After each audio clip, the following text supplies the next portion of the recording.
And Dr. Dupree, we have a live audio stream. Okay, Sam is texting me saying we're live. Awesome.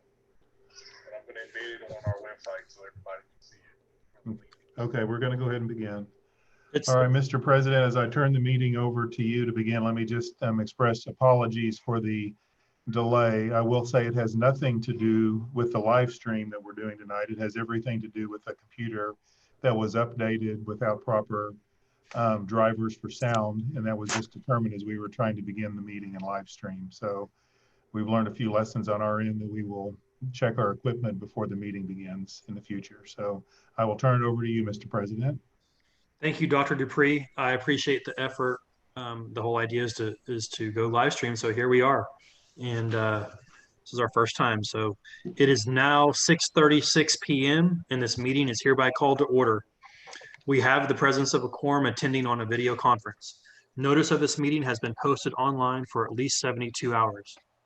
On March 16, 2020, Governor Greg Abbott granted a request by Attorney General Ken Paxton to temporarily suspend a limited number of open meeting laws to the extent necessary to allow telephonic or video conference meetings in response to the coronavirus. In accordance with those suspended rules, Fort Bend ISD certifies the following. Although members of the board are not gathered in a central physical location, we do have a quorum in attendance at this meeting by video conference. This meeting is being held by video conference because the convening at one location of a quorum of the governmental body is not appropriate during the COVID-19 public health emergency. Based on current guidance from federal, state, and county authorities concerning large gatherings and social distancing during the COVID-19 public health emergency, there is no established location for an audience to observe the meeting. However, the live meeting is audible and accessible through YouTube and is now being streamed live on YouTube. And it was timely and appropriately provided to the public and media as part of the meeting posting through a news release and via the district website. As we would at any in-person meeting, members of the public who have followed the standard instructions for registering to speak during the public comment portion will be allowed 3 minutes to speak. All other meeting procedures will adhere to the board adopted procedures to the extent practicable. Even though this meeting is being live streamed on the district's website and on the district's YouTube channel, an audio and video recording of this meeting is being made and will be available to the public on the district's website. All members of staff, board, and other participants will identify themselves by name when they speak. Board votes will be taken by roll call. First on our agenda this evening is our audience responses to agenda items posted for this meeting. The board encourages and welcomes comments and input from our patrons, but we cannot respond, deliberate, or decide regarding any subject that is not included on the posted agenda.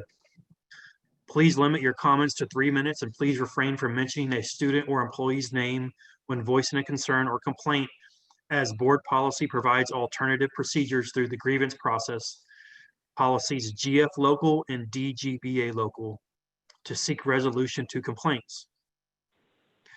I will read the name of the person registered to speak and share that they will have 3 minutes to make their comments. Mr. Rozier will unmute their phone line, which today we're being live streamed, so they will be unmuted.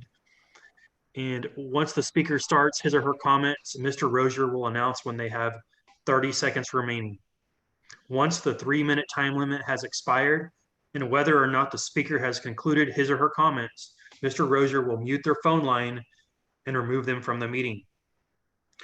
With that being said, our only speaker this evening is Mrs. Angie Hanan.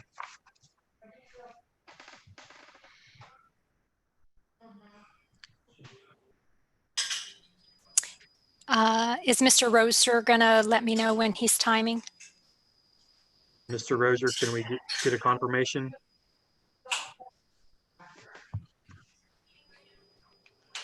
I will do that since I think he's having audio problems on his computer in there.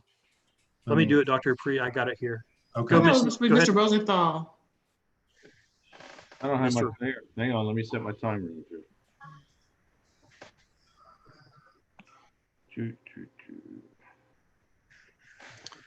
Thank you, Addie. Okay, Ready? yep. All Whenever you're right. Okay. Board President Burdine, members of the board, Dr. Dupree.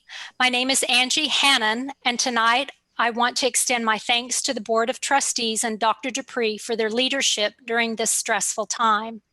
I would also like to extend my well wishes to teachers, staff, and parents as we all work together to support our children's learning and well-being when school begins next week.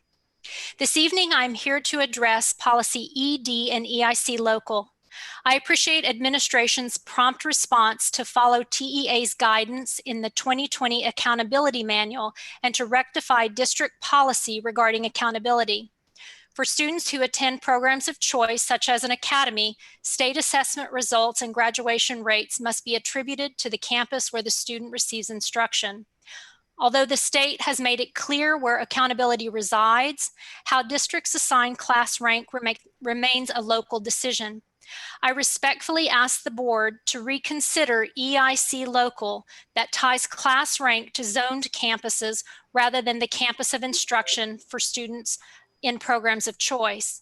Every child is more than a number on a ranking system. They are members of their high school volleyball team or academic UIL team.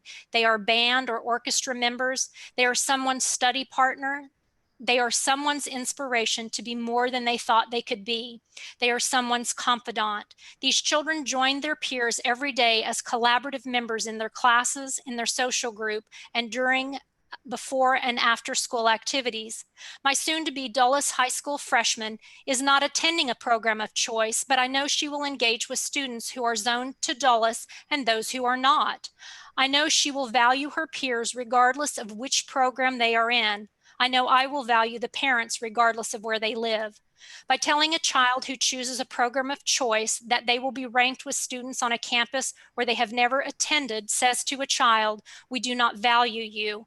As you reach the pinnacle of your high school career, we do not completely and unequivocally value the investment you have made in your campus or in yourself. Please value every child. Work with me and work with other stakeholders across this state to make the path to college a more inclusive one that does not pit zone students 30 against students who reside elsewhere. Use your voices to initiate a conversation at the state level to reevaluate class rank and the top 10% rule. Until changes at the state level can be made, please show the class of 2024 and beyond that you value them all.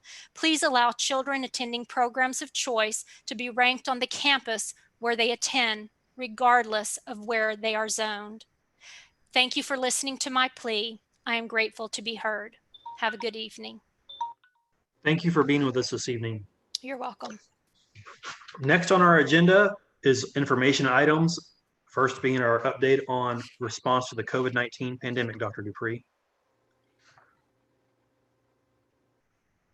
I mean, 1 second, please. I'll be right back to you. I got to deal with one quick thing. No worries.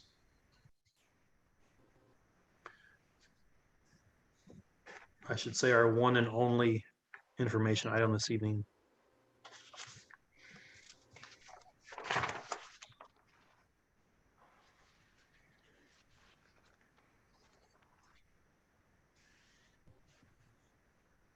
All right, I apologize for that, and my heart is still racing from all this excitement going on around here, so I'll try to maintain an appropriately calm and professional demeanor for this report.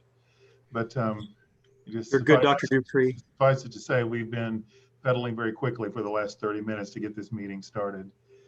But you know what? I'm not working any harder, any faster than all the staff in this district right now, trying to start school next Monday. So I want to start out my report this evening, and I do have a presentation, hopefully that's going to show up in just a second.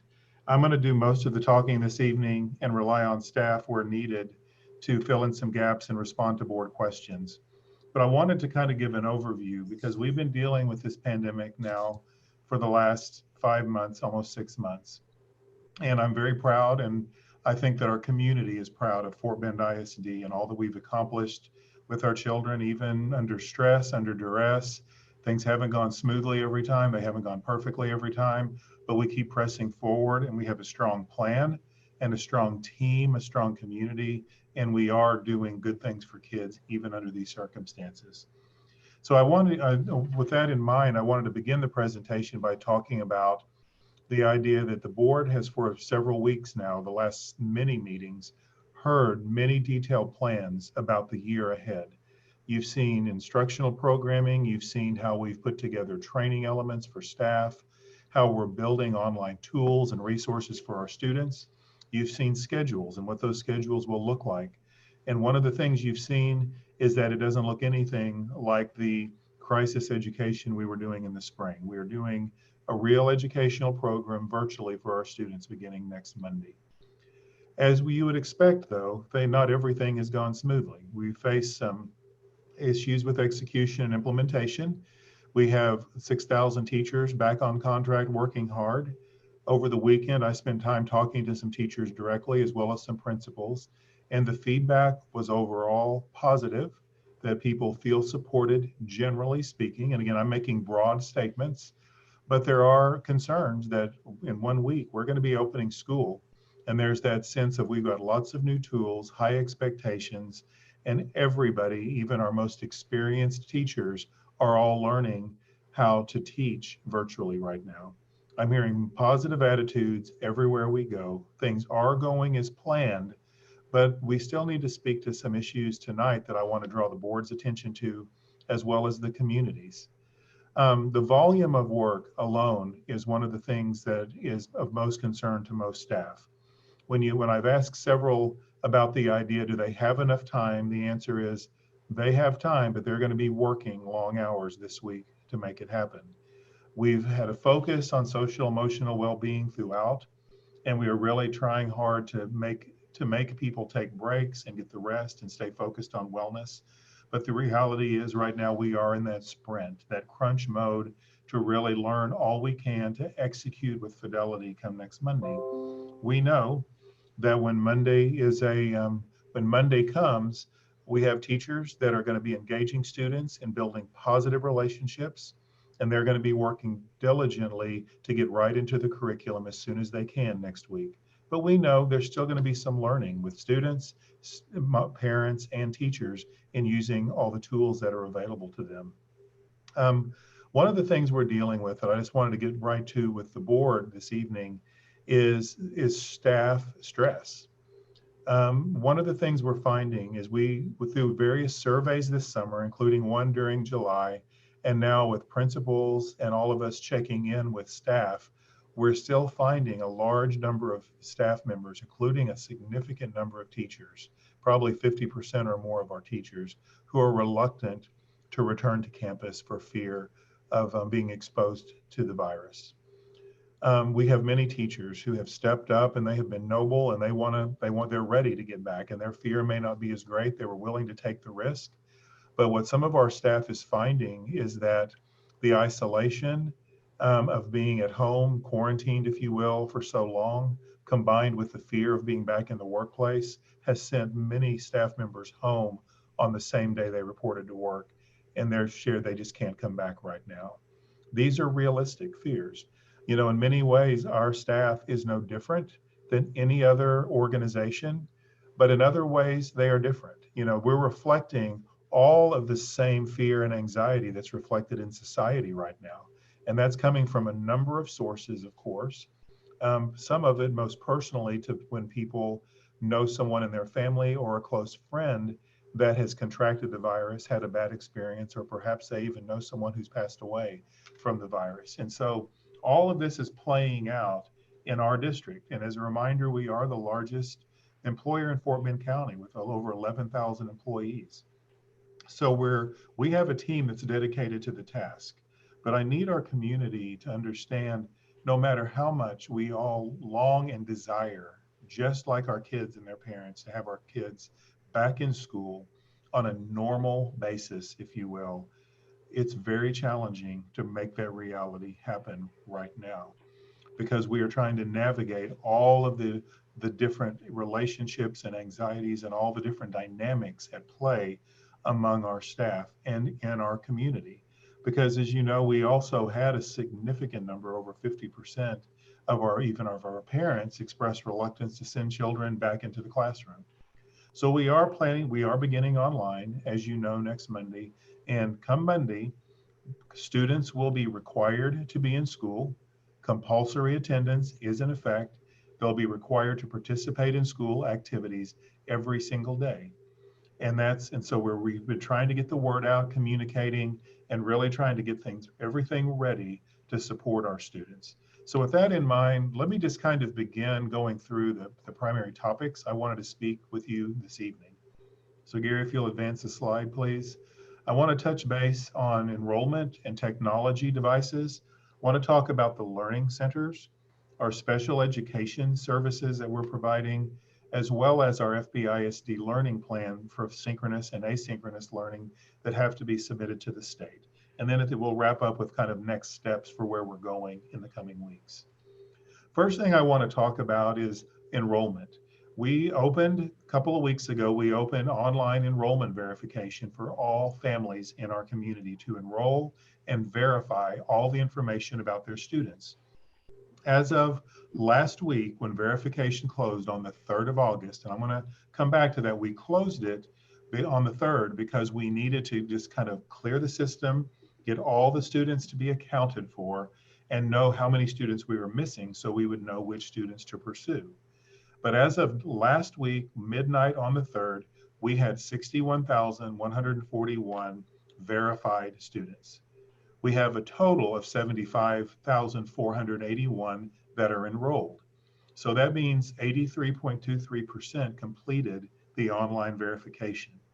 Through that process, nearly 21,000 students requested laptops, and nearly 3,200 students requested iPads, and 4,700 students requested hotspots. That's important because this is a significant part of our effort to make sure all students have access to learning. We're not doing a one-to-one distribution in Fort Bend. We are doing what we call a one-to-need. That means many students have their own devices, but others are being provided devices by the district. I wanted to look at this information another way, because we do have hotspots. Gary, if you would move to the next slide, please. We do have many students that are not accounted for yet. And I wanted just to kind of indicate to the board that out of the 75,000, 61.1 are accounted for. And you can see, if you look at the far right column, that in most, we have some campuses that are 89%, 85%, 87%, but we also have some that are such as Willow Ridge High School, that's at 63%. Marshall is at 71%. So we are actively this week beginning to pursue actually we started last week because the campuses are in the process of going and finding and reaching out to every one of the students that are enrolled, because we need to make sure we have them on our list and verified by the time school starts on Monday. Now, that is our goal. We know it's a lofty goal, but we do think it's critical that we make direct contact. Last week, campuses distributed devices to students who needed them. So students who indicated that need, many of our campuses began that distribution last week, and that will be ongoing. But by doing the online enrollment and by using a campus level distribution of devices instead of a district level distribution of devices, we found that it's going very smoothly to meet those students' needs. I would like Joe Rodriguez, our Chief of Schools, to take just a minute to follow up on this slide to give the board a little more understanding of what it is we are doing specifically to follow up to reach these students and to get them verified and enrolled so that they're ready to start school on Monday. Joe, can you speak to that, please? Yes, sir. Thank you, Dr. Dupree. So I want to go back to one of the highlights of what the Department of School Leadership and Student Affairs has been doing is, prior to the online verification, there was a lot of work that was conducted. There was already an outreach program at that time. But I think one of the significant actions that has occurred is on Friday, there were 245 home visits that were conducted, and face-to-face home visits where parents and students were provided guidance and we're giving assistance for the online verification process. So schools have been giving calls or calling parents, calling students, but there's been a lot of district level support that has been occurring as well. When we look at the percentage of 83%, when you compare that to last year this time, there's a 22% difference. So we feel that we are in an excellent position. We feel that the plans that we have in place to continue to support schools at the campus level, of course, the plans that we have in place that we began early on before the process even started and continued this past Friday, we feel that we are making the gains that we need to ensure that we have students verifying their information online.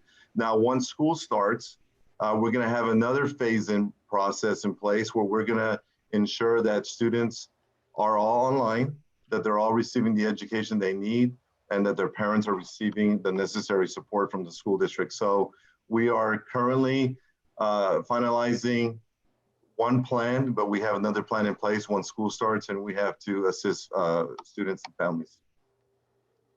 Thank you, Joe. One thing that Joe said that I think is helpful for the board and community to understand is that we typically see a rise in enrollment all the way through Labor Day.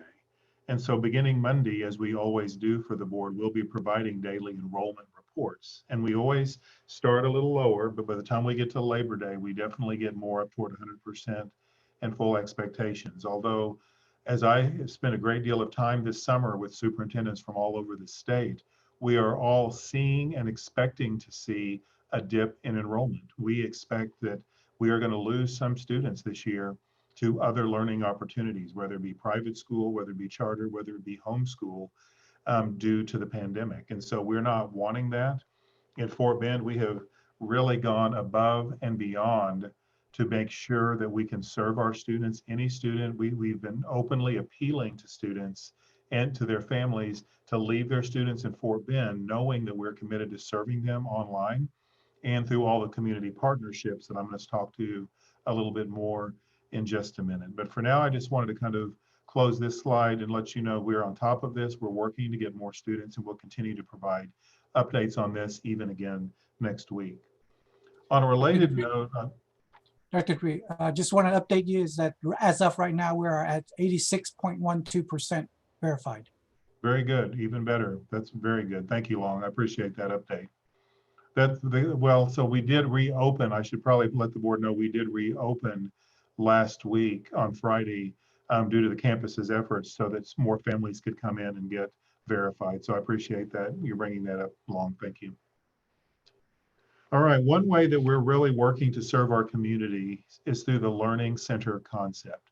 And I want to speak directly to this because this is a topic of great concern and frankly, just anger and frustration for many community members and staff members right now. It's an innovative concept that was intended to support families in greatest needs. And I can tell you, I don't think any other district in the state is attempting to do this. Most are just saying online and work out your problems. But we have really gone the extra mile in Fort Bend to try to meet the needs of our homeless students, foster care kids, any student with no connectivity, our first responders, as well as our educators. We know the bind that many working families are in. And so we attempted to prioritize those with the greatest need, including our teachers who are dedicated to teaching other people's children. But what happened when so let me go back. So we are planning to open the elementary learning centers on August the 19th and the secondary on August the 24th. We changed the dates late last week because the volume of those interested was overwhelming. As you can see on this slide that's in front of you, we had over 15,000 families or individual students request services. Now, we were very clear when they did the forms in the online enrollment and the online verification that we were going to prioritize. And many families, they clicked all the boxes. So we were very, very careful to go back, and for the last week, we have been verifying one by one each of the students. And what we found is out of the 15,000 or 15,600 that applied, we found 2,600 that were not eligible. That means we had over almost 13,000 eligible students based on the qualifications that we set forth. That was overwhelmingly more than we ever imagined would request the services. We are dedicated, we're working diligently right now to stand up 11 centers at the elementary where we can serve at least 100 in each center. But as you can see, out of the 6,800 that qualified, that are eligible, we still have 5,700 on the wait list. Now this was frustrating for me, honestly. It's frustrating for all of us because we really want to provide this service. We want our families and our teachers and everyone to know we care deeply. We want to assist them. But we're in a position where we're going to be able to open with 1,100 seats. And unfortunately, last week, those who are on the waiting list but still eligible, they got a letter. And I realized one of our communication lacked an important element because we did not make it clear that they were eligible but on a waiting list due to staffing and space constraints.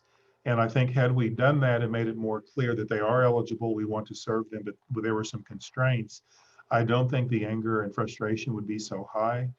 But I think some of our teachers and staff felt like there was a disconnect because we said you're a priority, that you are eligible, but then they got a letter saying they were not. So I think there was a little confusion around that. So we're working this week to rectify that situation, remedy that communication gap, to let folks know we're going to do everything we can to continue to run the program for as long as we need to while we're operating online. And we're going to try to stand up more schools, but we can only do so much at a time. And so right now what we're doing is at the elementary, our extended learning staff. What's that? Sorry. Our extended learning staff is working 24/7 to hire and staff these positions. We are also, our HR team is pulling the extra load by working with any eligible person who would otherwise be idled, whether they be cafeteria workers, whether they be bus drivers, whether they be substitute teachers. We're availing ourselves of every possible pool of individual that would be qualified. And I want to address that because I've heard that some staff members have been somewhat disparaging and discounting of saying, well, so who do you want monitoring your child? They're just going to put anybody in those rooms. So I want to make sure that people understand we're not just putting anybody in those rooms. We have many well-qualified people who may have retired from professional jobs or other opportunities. They have experience working with children in an aide role or in a bus driver role, and they're very effective in leading children and supervising children. And they can be very effective in this role of monitoring our learning center rooms. And so we want to avail ourselves of any possible staff member who could help us with this. And so we're doing that. Again, we're using the subs, and but it's just it's slow right now. But our goal is to get as many of the 5,700 at the elementary served that we possibly can. I don't think it's realistic to expect we're ever going to be able to serve all of them, but we do want to serve as many as we can. The secondary learning centers are going to be staffed a little differently. We're using staff at the secondary level, such as ISS monitors, athletic coordinators, some of the jobs that do not necessarily have a full-time teaching role. We want to get those adults again in these rooms. And again, we're hiring individuals from a variety of pools, and including the community, to assist in these areas. The other thing we're doing that I want to make sure our community is well aware of is we are running our own learning centers, but at this point, we also have 44 private daycare centers, pre-K and child care centers that host students. And those 44 those private entities have already gone through our training for monitoring as a learning center in their space. We're also working with faith-based entities in nonprofits, such as the Boys and Girls Clubs, local churches, that they're going to open learning centers, and we are training their staff. So that we are truly living our goal of collaborative communities in the way that we are training so many people. I even heard today, I think some HOAs may be opening some of their community centers for children to host and be educated in supervised places in their neighborhoods. So we are working to support anyone we possibly can that would be working with our children. So I feel positive about that. And I just got a note that we're actually up to 50 childcare centers. So I just want our, all of this information, everybody who's been trained by us is on our website. So if anyone is looking for care, you can check out these organizations that we have trained, and I'm sure they'll be happy to. We're not making the actual arrangement or placement, but we're just listing all the community-based organizations and all the private organizations that we have trained. But I want to again reassure our staff and our community. As superintendent, I'm disappointed we can't serve everybody, and I just ask for your patience as we continue to move forward with this. I do know for many it caused a stress in a spike in their stress levels last week to find out their children were not going to be able to be in a learning center. So we're just going to ask them to continue to be as patient with us as possible as we move forward. The other major area that we're addressing right now that's raising some concern in the community is special education services.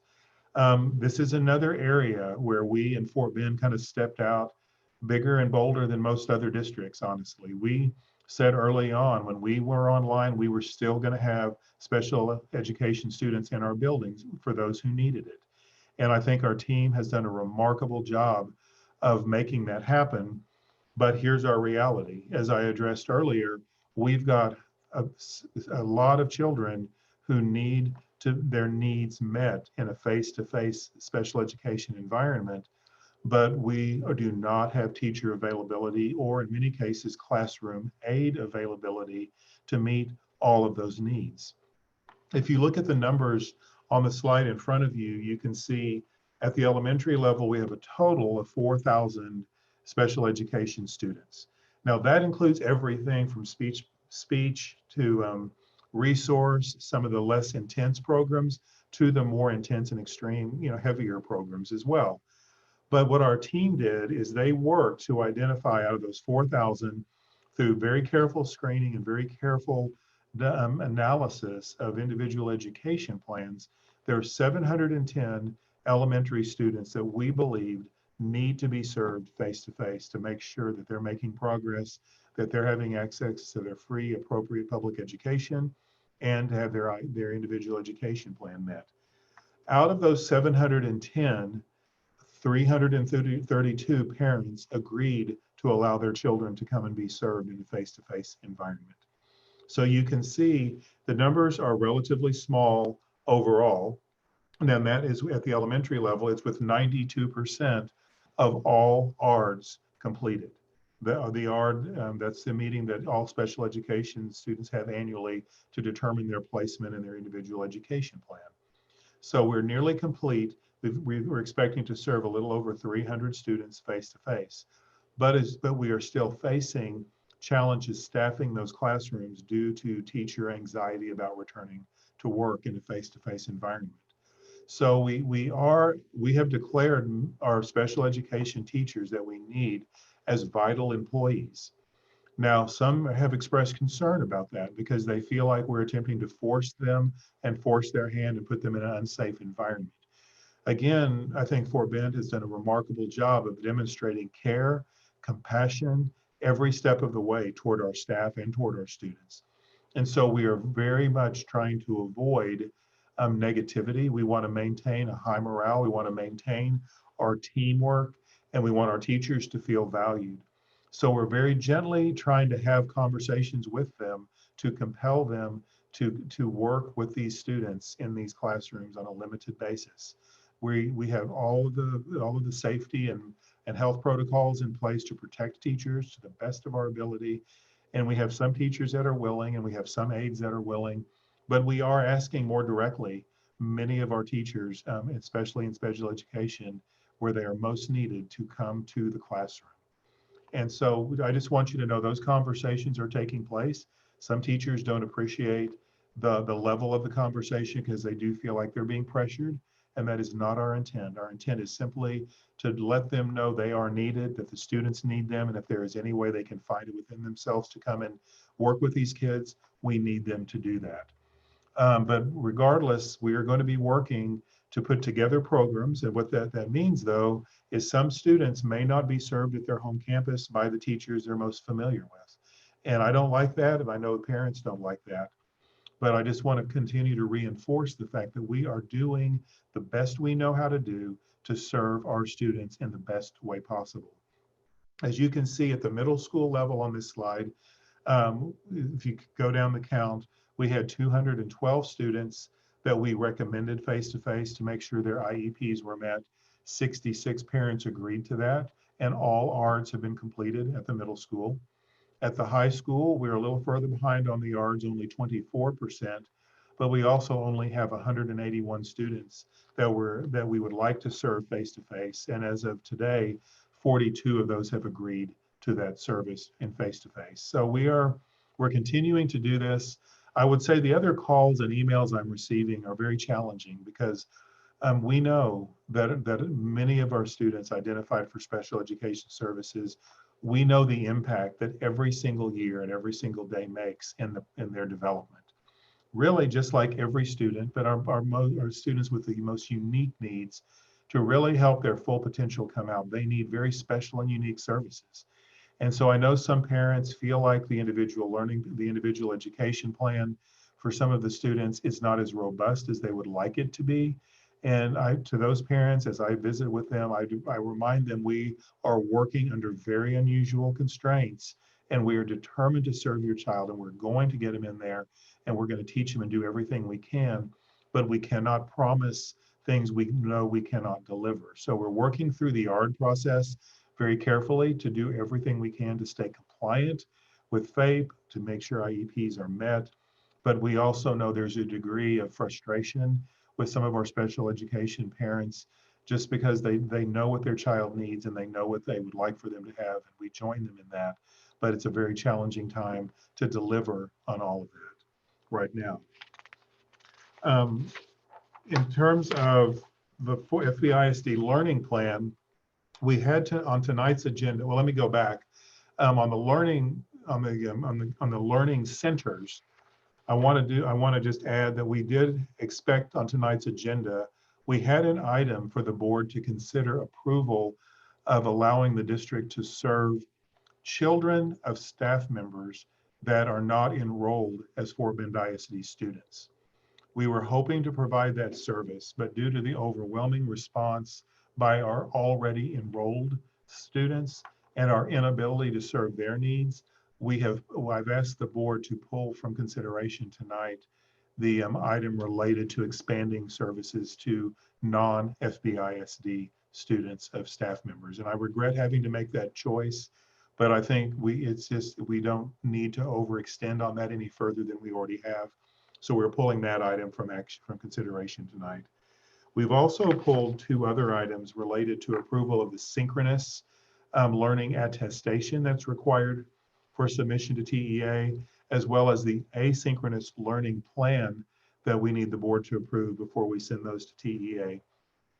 Just based on a final review and preparing for today's meeting, we wanted a chance to go ahead and visit with the board about that tonight, because we also learned, I originally thought they had to be submitted by the first day of school. They do not. So we pulled those, and we're going to ask the board to consider those next week. So I would be interested in any board's questions or thoughts, since we're removing those from the action item tonight. If you had comments or questions, we're happy to speak to that in response to this report. But I do want to point out that what I will be doing in my role is sending a letter of intent to TEA to let them know we are going to submit an asynchronous learning plan. And then we will come back to get the board approval of that next week. And then we will submit it into TEA following that. And I want to point out that the asynchronous learning plan is a plan that's required for TEA. The synchronous attestation does not require any sort of plan. It's a checklist where we have to attest that we are fulfilling certain commitments to our students in our synchronous learning environment, whether it be face-to-face or online. The asynchronous plan is required because they want to know specifically how we are engaging students asynchronously on, on the flexible schedule when they're not directly engaged with teachers face to face. Key considerations: the state attendance, progress monitoring, and funding are all based on these plans.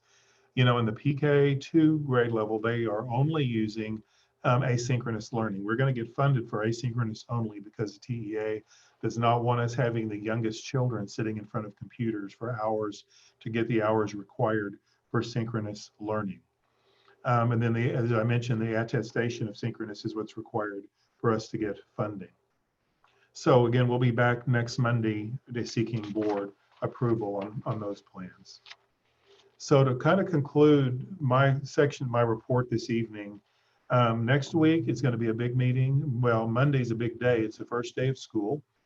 And I just think it would be appropriate for me to share with the board, and I think some teachers would be interested to know that as of yesterday, I'm in the same boat with many of our working parents because my 8-year-old grandson came to stay with us for a few weeks. So he starts school in a different district on Thursday, but I've been in the process of talking to his teachers and getting his logins and getting everything set up to help his mom and get him ready to get going in school. So I'm kind of living this experience with some of our other working parents right now. And so I will tell you, it is a very unique experience, and it reinforces my commitment to make sure we do everything we can as smoothly as we can to help our children and their families have a smooth start to the school year. Next Monday, we've got the regular meeting for August. We're going to ask you to consider approval of the synchronous and asynchronous learning plan. We're going to give you an update and a review of the pandemic management plan.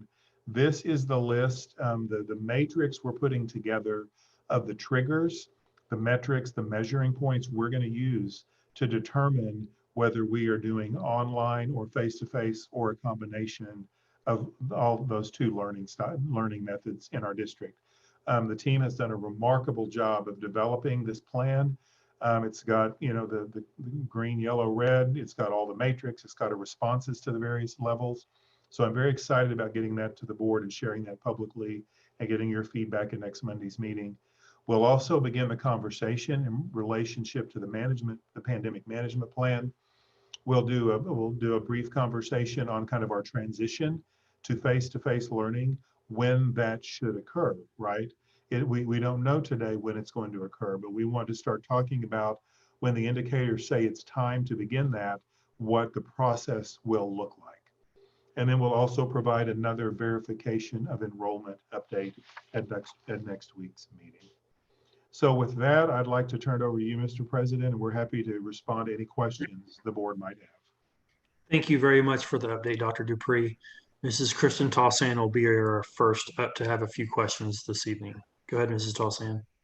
Thanks, Mr. Burdine. I appreciate it. And Charles, I want to thank you for the update, and thanks to your team and to you for putting that together for us so that we can see the numbers and have a good feel for how many have enrolled, how many have yet to enroll, and where we need to do some work to make sure that all of our students, that we're hearing from them, that we at least know what their needs are so that we can meet them.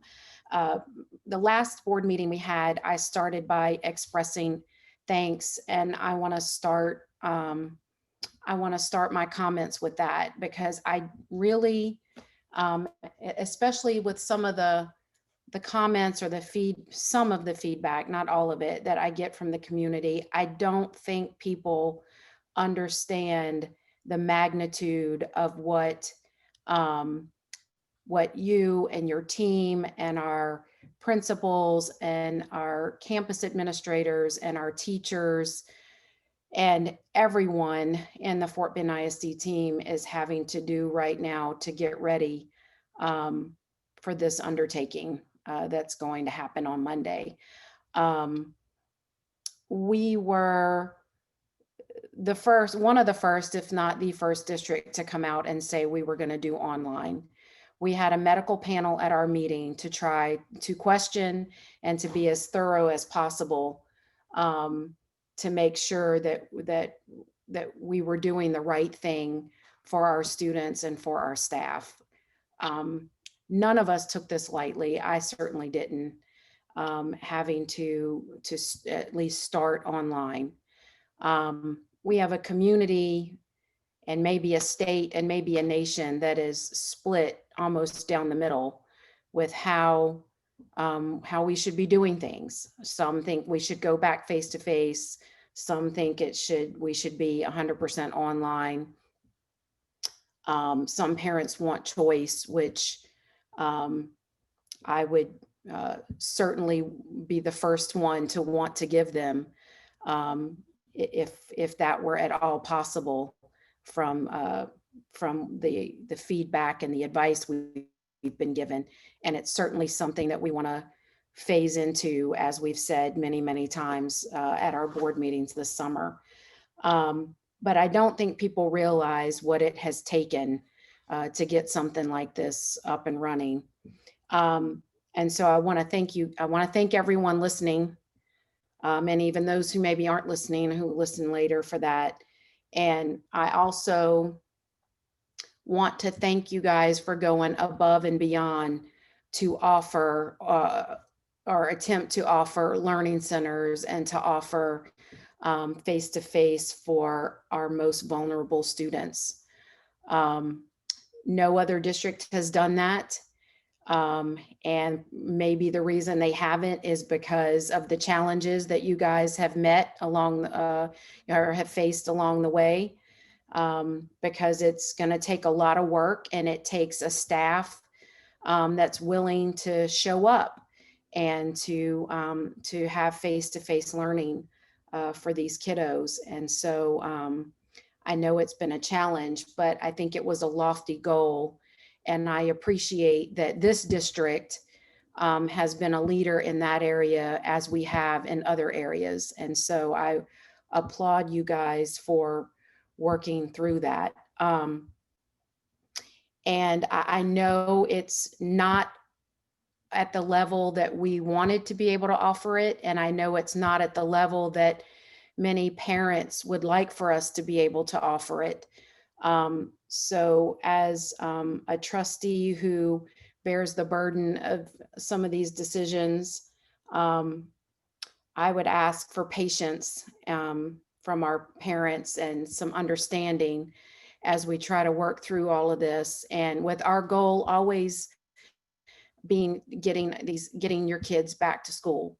That's our goal, I believe, and just as quickly as we possibly can. So I wanted to put that out there.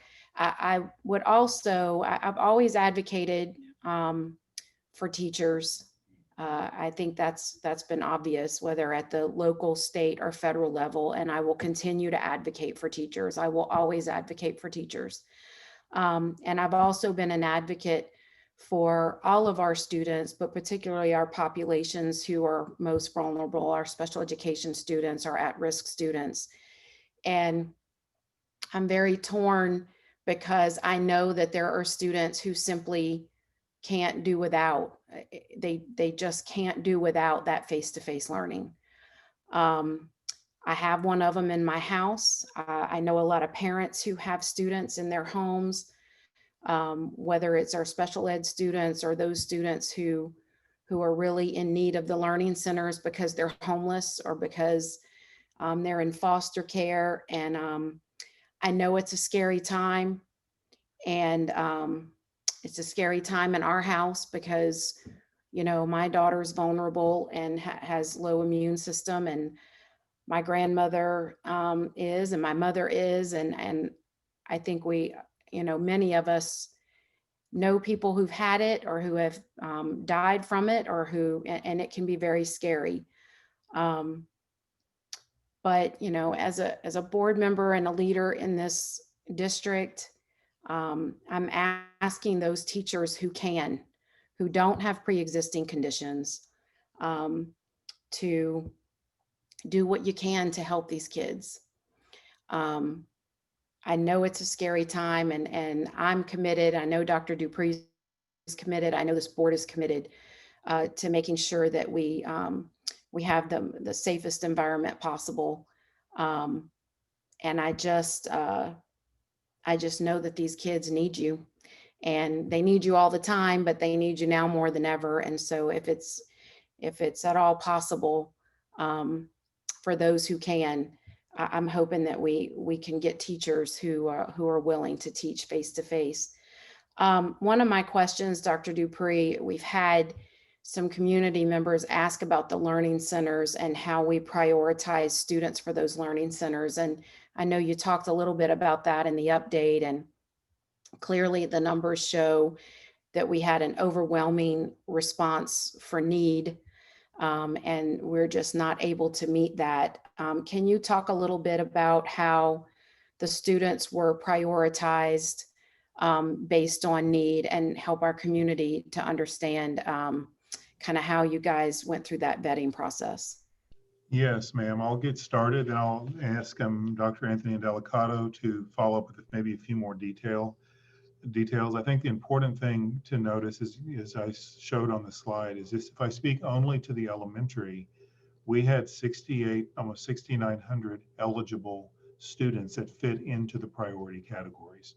So that made it even more challenging to place students. Anthony, would you mind sharing a little bit more about how we ended up determining which students got accepted into a seat and which ones got placed on the waiting list of the eligible students?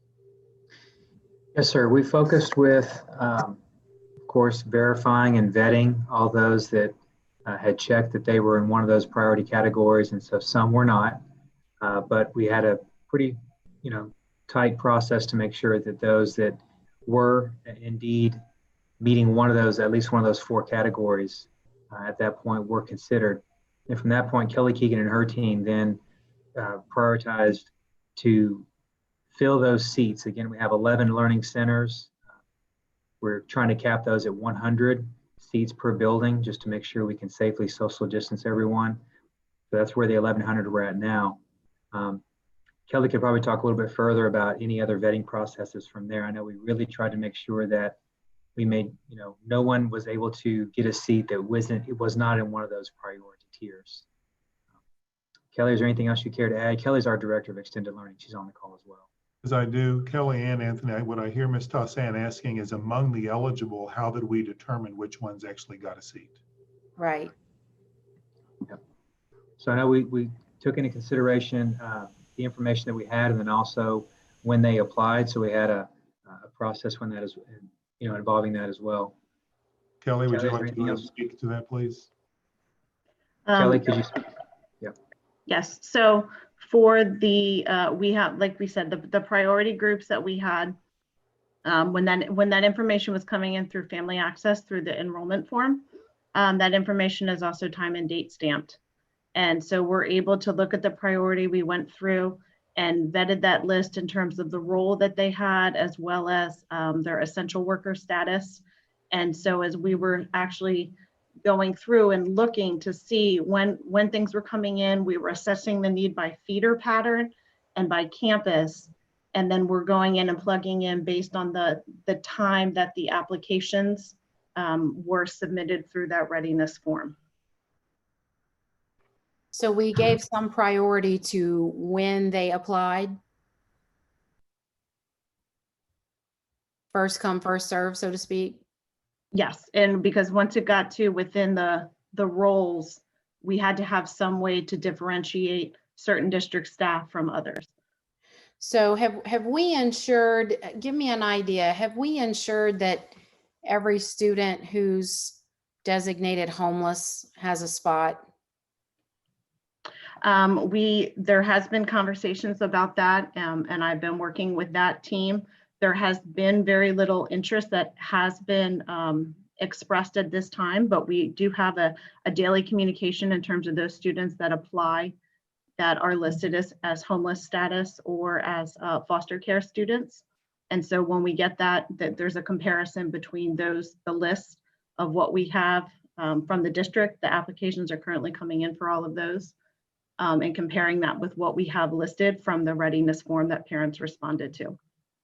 So go ahead, Anthony. Well, I was just going to add that, as I was saying, we do have the lists of last year, the students that are homeless and foster. And so we have an idea, knowing that those conditions likely haven't changed exponentially from the end of last year to now. So we are working to make sure we have spaces for those students while the federal and state programs team goes through the formal application process. We are making sure that we have those seats available both at the elementary and the secondary level. And of course, working with our transportation department as well to be able to support those students. Okay, so I know we have students of teachers who are going to have to get back to work, and we have students of essential workers, such as those in our healthcare system and that kind of thing. And I think, you know, all of those are important, and I know we're not going to be able to provide a spot for every single child, but I do want to make sure that that our students who are homeless or who are in foster care have a place to go. And I don't want us to overlook them simply because they didn't apply, because they might not be able to apply, or they might not have help applying or have an adult that can help them apply. So I know we have the documentation that you talk about, Anthony, and we know who was enrolled last year. So I would just ask that we're diligent about following up with those students so they don't get lost or fall through the cracks. And so I just wanted to put that out there because that's been on my mind as we go through this. Yes, ma'am, absolutely. We're in sync. Those are definitely a high priority for us. And again, it's kind of parallel, making sure we have room for those students while that formal application process still needs to occur, but not just waiting until they complete the application, make sure we have seats for them. Okay, thank you. And we looked at the enrollment numbers and the enrollment verification, and I saw we had high numbers of students that we hadn't heard from in Marshall and Willow Ridge and Hightower and Bush and even Ridge Point. And so I know, Dr. Dupree, you talked about our campus administrators and maybe counselors doing some reaching out to make sure every student's accounted for. And I think I heard Mr. Long say I heard him say earlier, we're up to about 86% now. So are we going to be able to touch every student or every family before Monday to see if we can't find out from them whether they're going to enroll or whether they need laptops and that kind of thing? Well, I would tell you, and Joe, you may want to add something, but there is, as I mentioned, Ms. Tassan, we typically, I mean, we're actually, from what I heard Joe say, we're actually a little ahead of where we usually are this time of year. So I think under these unique circumstances, we are making every effort, even if we don't hear back, or even if they don't give us a commitment, we are doing our best to make sure they're engaged. But knowing that it's likely many are going to come back in and enroll and begin school closer to Labor Day, which we never like, but that's a typical pattern. Joe, did you have something else to add there? Yes, Ms. Tassan, like I stated earlier, we are higher than we were last year when it comes to generating students to enroll. But one of the things we've been doing is, you know, we've been working with our case managers with the partnership that we have with Fort Bend County, Saved by the Bell. So they've been a huge assistance as well. And, you know, we feel we have accomplished a lot, especially going back to the numbers I shared earlier. Friday, 245 visits in one day. You know, that's a huge accomplishment. So you can expect to see more of that as we transition to the first day of school and as we continue to get students to return back to our schools. Okay, good. Well, yeah, thank you for that. And thank you for your efforts in that area. The last, I guess, I don't think it's so much of a question as a comment. I know we have to make some attestations to TEA, which you discussed earlier, Dr. Dupree, and a couple of those relate to students in special education and fulfilling IEPs. And, you know, I really just want Commissioner Morath to understand the difficulties that we're facing right now in school districts such as ours, when we not only are in under a red level right now in the pandemic, which creates a lot of fear, whether it's you know, whether it should or not. I mean, people can debate that, but the fact of the matter is that we're under a red, and the difficulties that we face in getting our staff back on campus and getting our students back face to face. I'm the first one to advocate that our students get what they need, but at the same time, I think TEA needs to understand what we're facing, especially in districts like Fort Bend ISD. So I just wanted to say that publicly, that it's another challenge that we face. It's, you know, we're trying so hard to make things work for our teachers and make things work for our students. And then we've got the heavy hand of TEA that's trying to mandate things across the board from a distance, which just creates an additional challenge. So I want state lawmakers and those in state agencies to understand that one size does not fit all, and that when we check boxes to attest to things that are frankly impossible under the circumstances that we're having to get back to school, I just think they perhaps maybe need to take a little bit closer look that we in Fort Bend are trying to be leaders in the state and how we do things. But we really need to be given some local control and maybe given some understanding on when they ask us to check some of these boxes. So Dr. Dupree, thanks again to you and your staff, and thanks for the update. And I look forward to seeing how things go on Monday. I know I have faith in our teachers and faith in our principals, and you know, we've always had a good first day and a good start. And I know they've worked under a lot of pressure and a lot of stress and a lot of challenges that are new, but I know that our team's up for the challenge. Thank you, Mrs. Tossan. Mrs. James. Thank you, Mr. Verdeen. And thank you, Kristen, for all those comments. I agree with a lot of the things she said. I'm going to pick up on a few of them. One is having to do with the attestation. I agree with what Mrs. Tossan was saying. This is a compliance exercise that we're going through.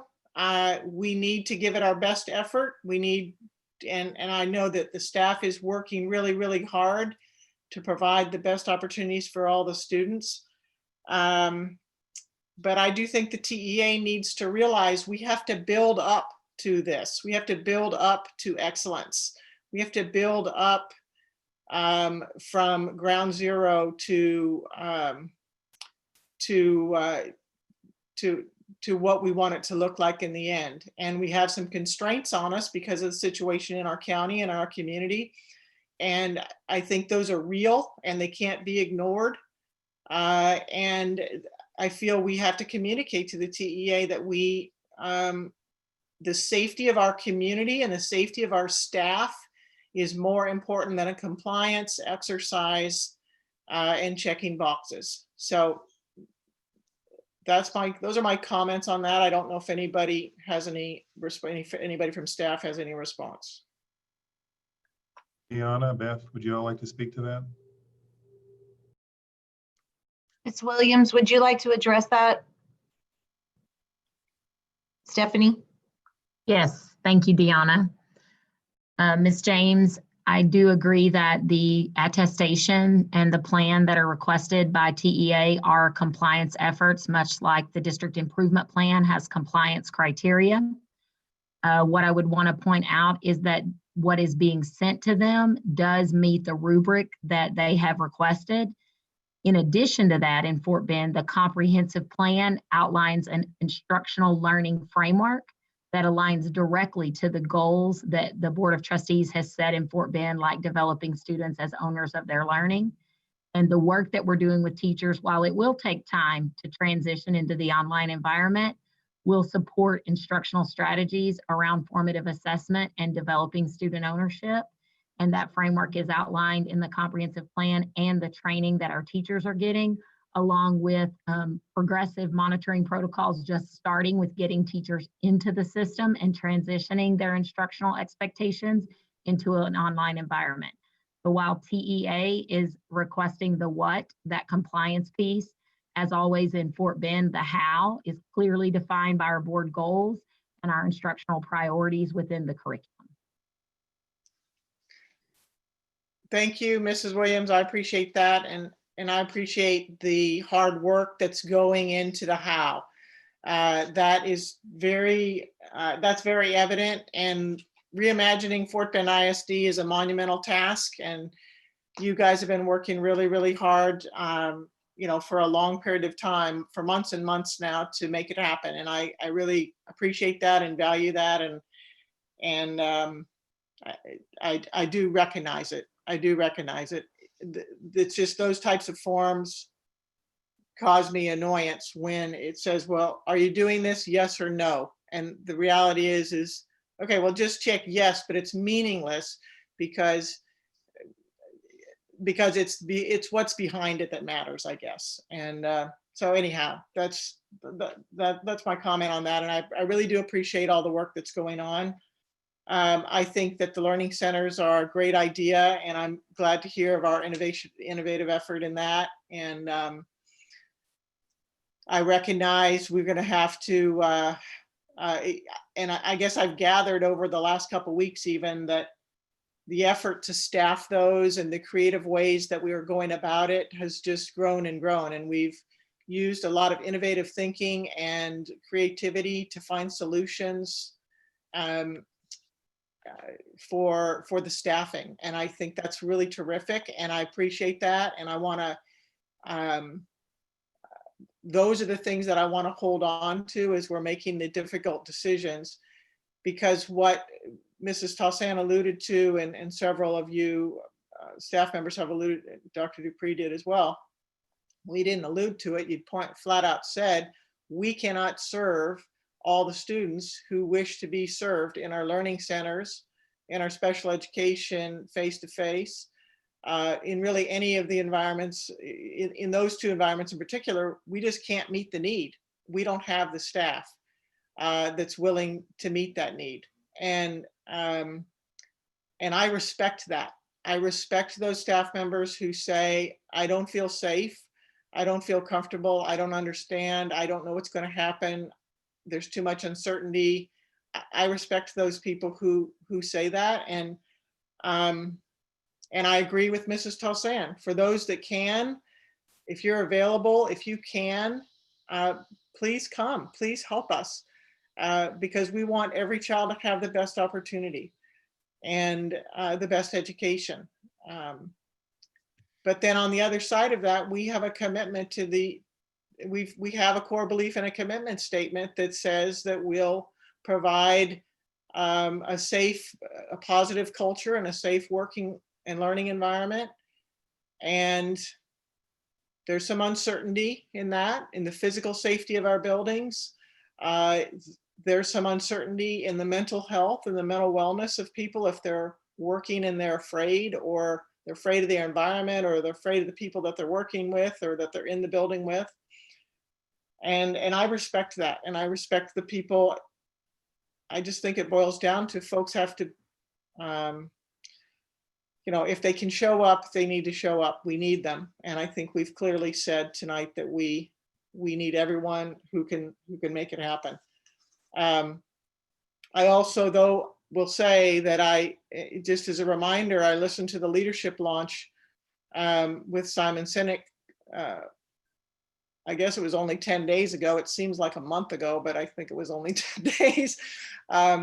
But one of the things that's core to what he says, to making us successful and to playing the infinite game and to reaching our just cause, which is helping every child with their education, is that our employees have to feel inspired when they come to work.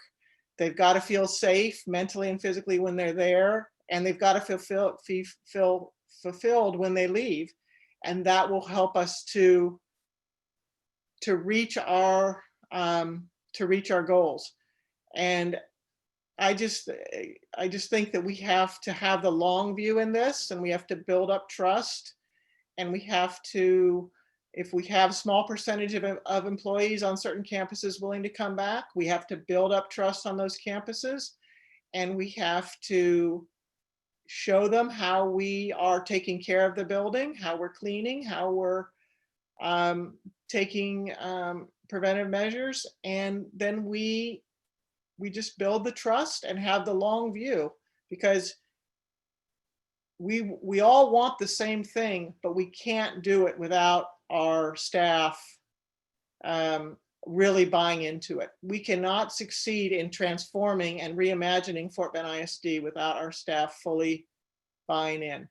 And if it's only a small percentage, then we work with those and we build up to it. And I guess that's my point. I have a specific question about special ed. I thought Mrs. Tossan would ask this, but she didn't. What percentage, I know you listed a chart of a certain number of students whose parents agreed to face-to-face learning, but I think someone said you weren't able to meet all those needs. What kind of percentage do we have there? What sort of numbers are we talking about? Are we close? Are we far apart? Dana, can you speak to that, please, Dr. Hill? Yes, Ms. James. You know, we haven't been able to finalize that yet because we've just received all the information. And as you can see, most of the ARDs have been done for the students, perhaps, for example, at the elementary that we're recommending face-to-face. So now that we have that data, now we'll be matching that up to, okay, here's how many kids we have, for example, whose parents, who we've recommended for face-to-face, whose parents want to send them by program.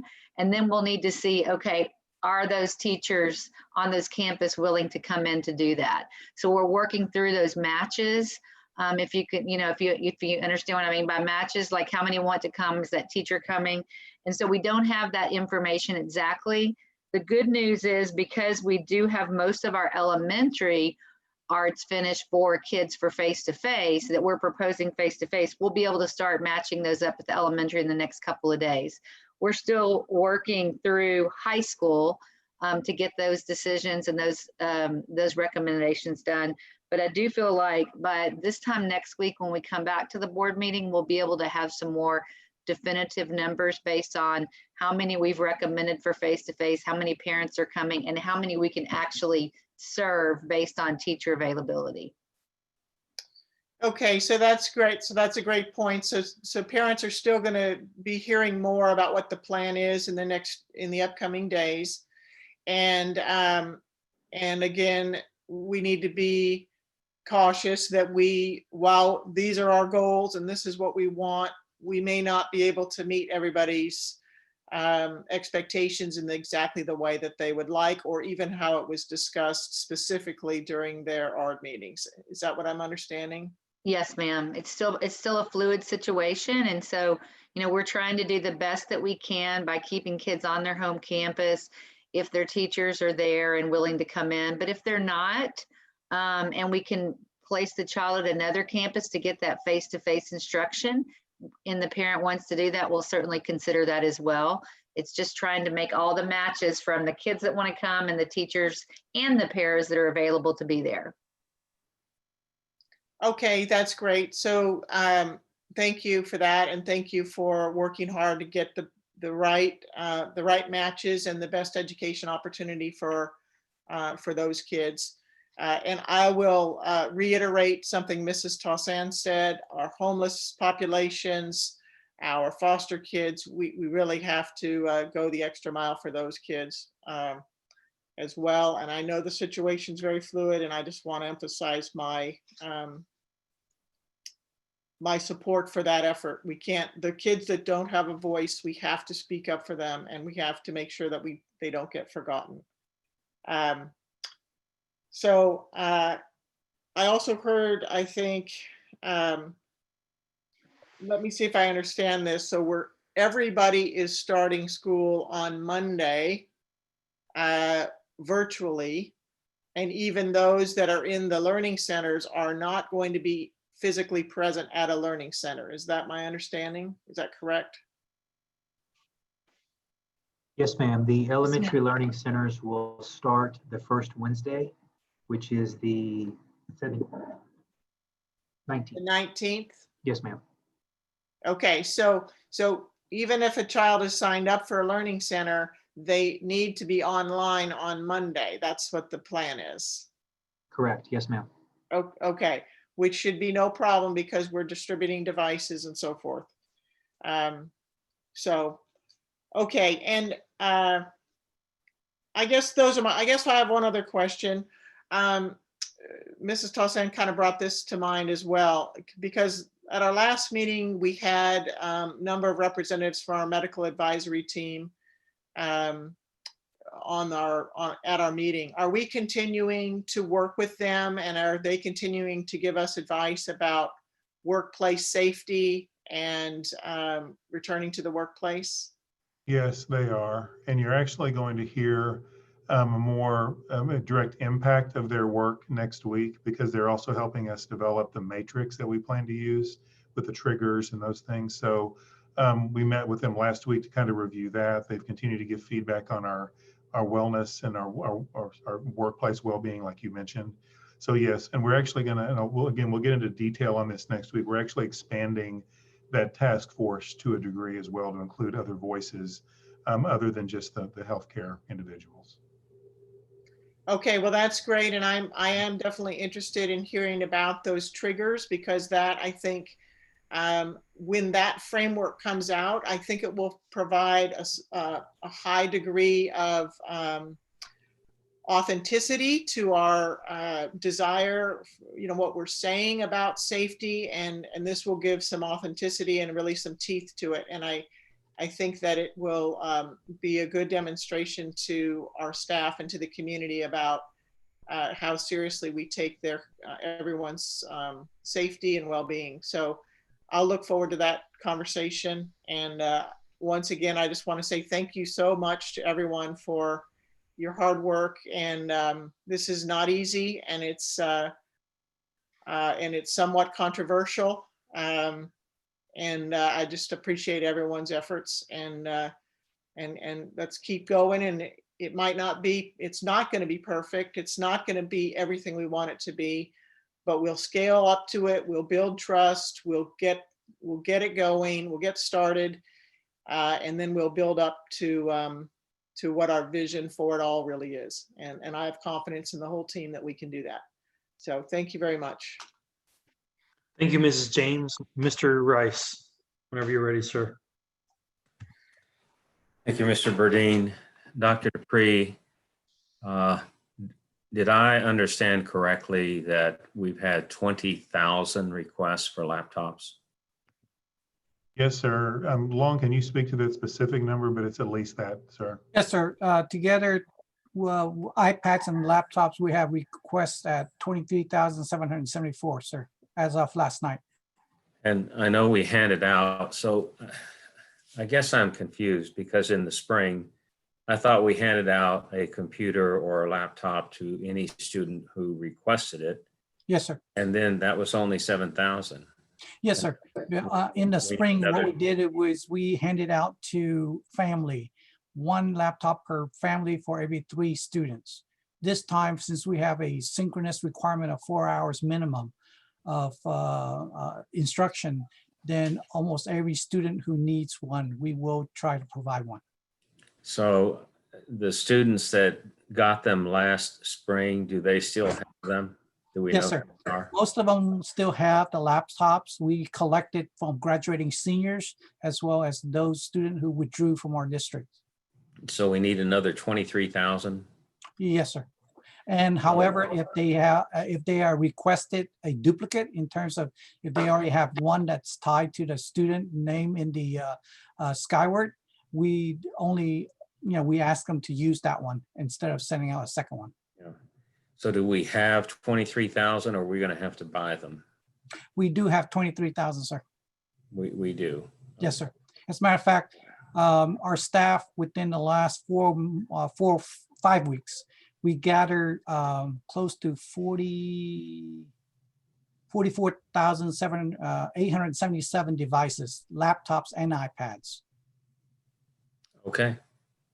That's really the only question I have. Thank you. Thank you, sir. Thank you, Mr. Rice. Mr. Rosenthal.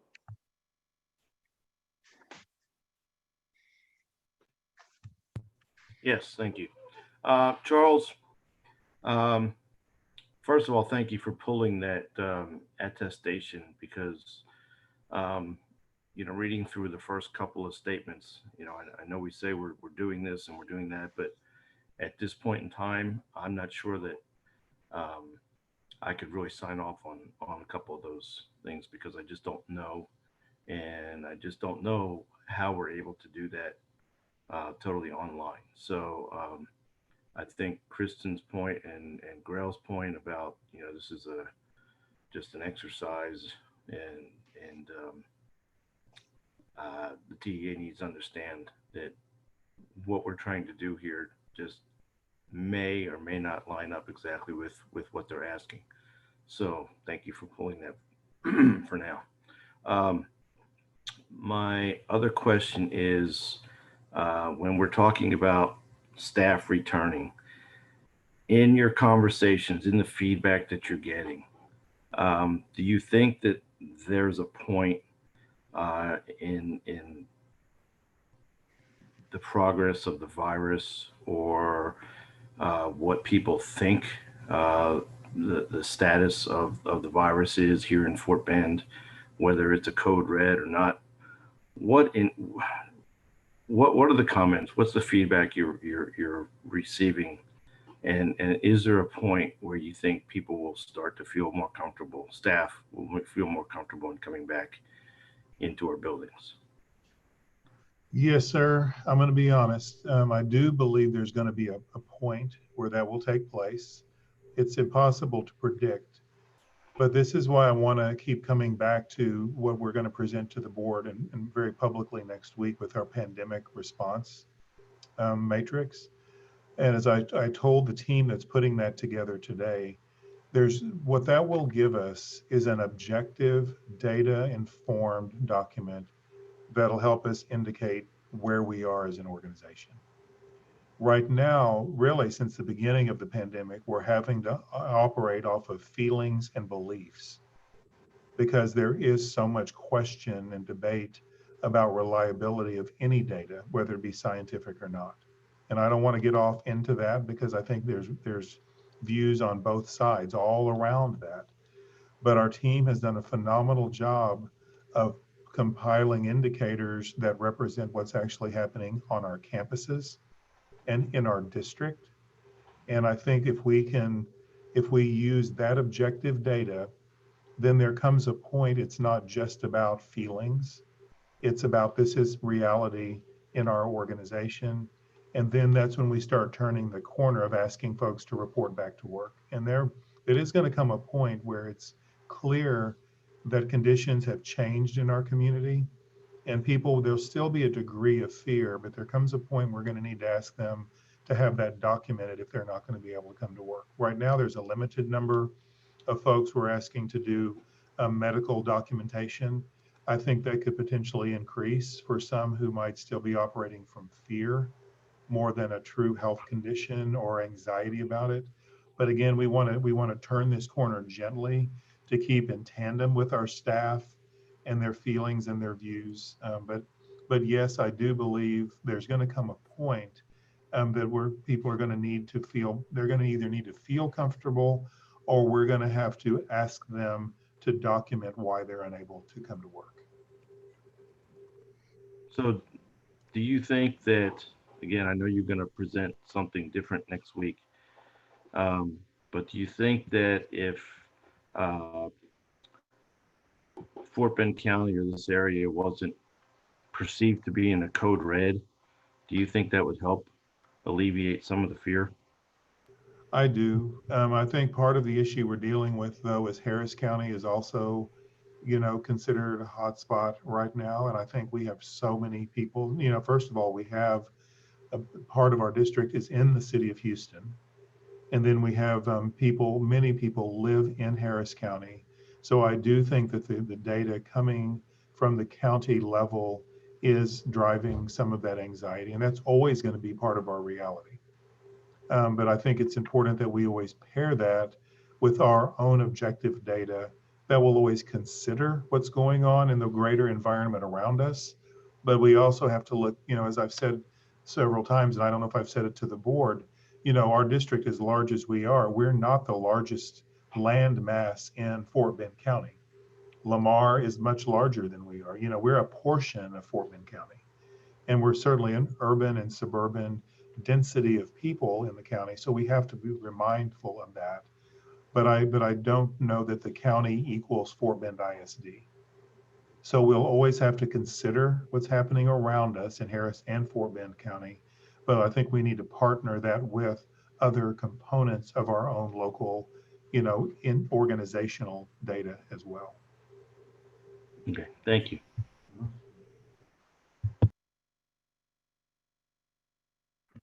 Thank you, Mr. Rosenthal.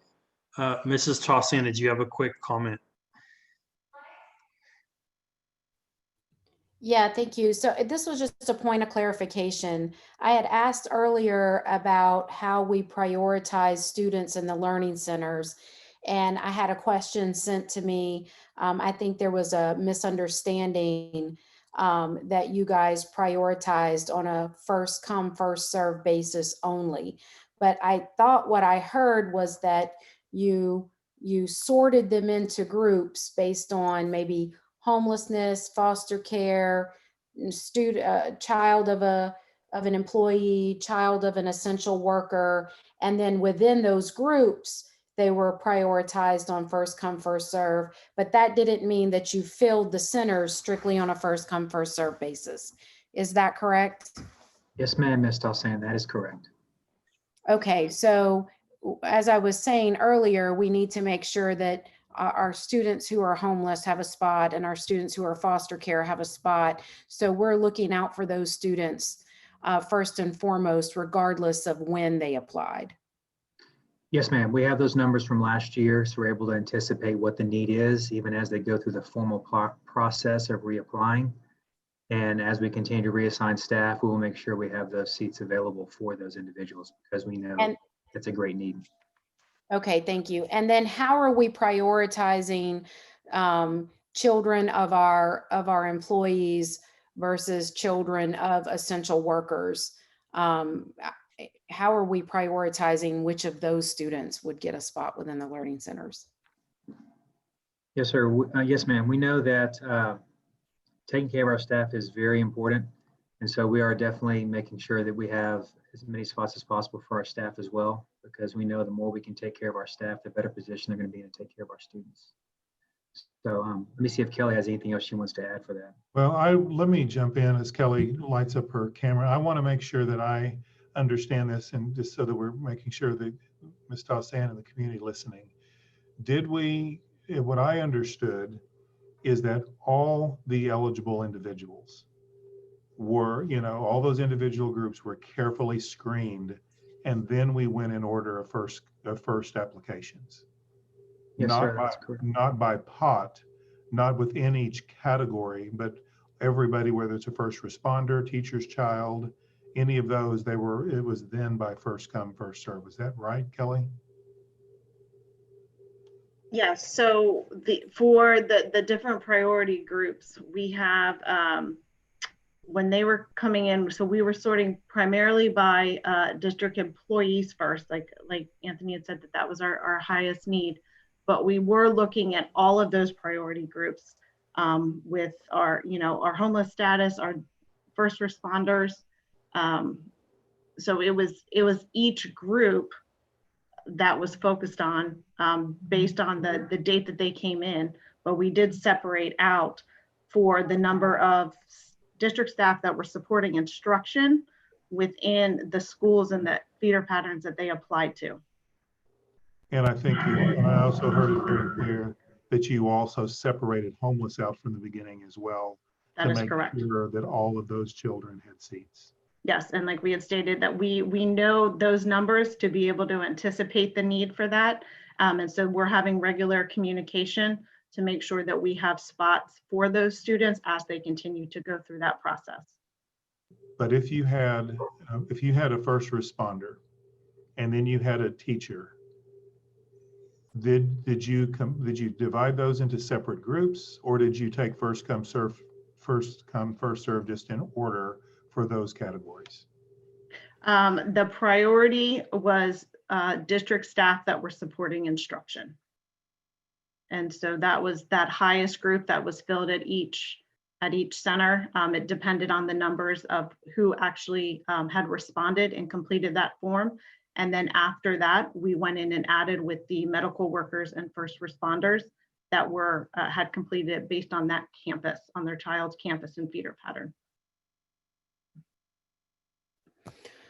Okay, thank you. So that's helpful because, you know, I do agree, as we said earlier, those students who are homeless or in foster care, we've got to make priority for them.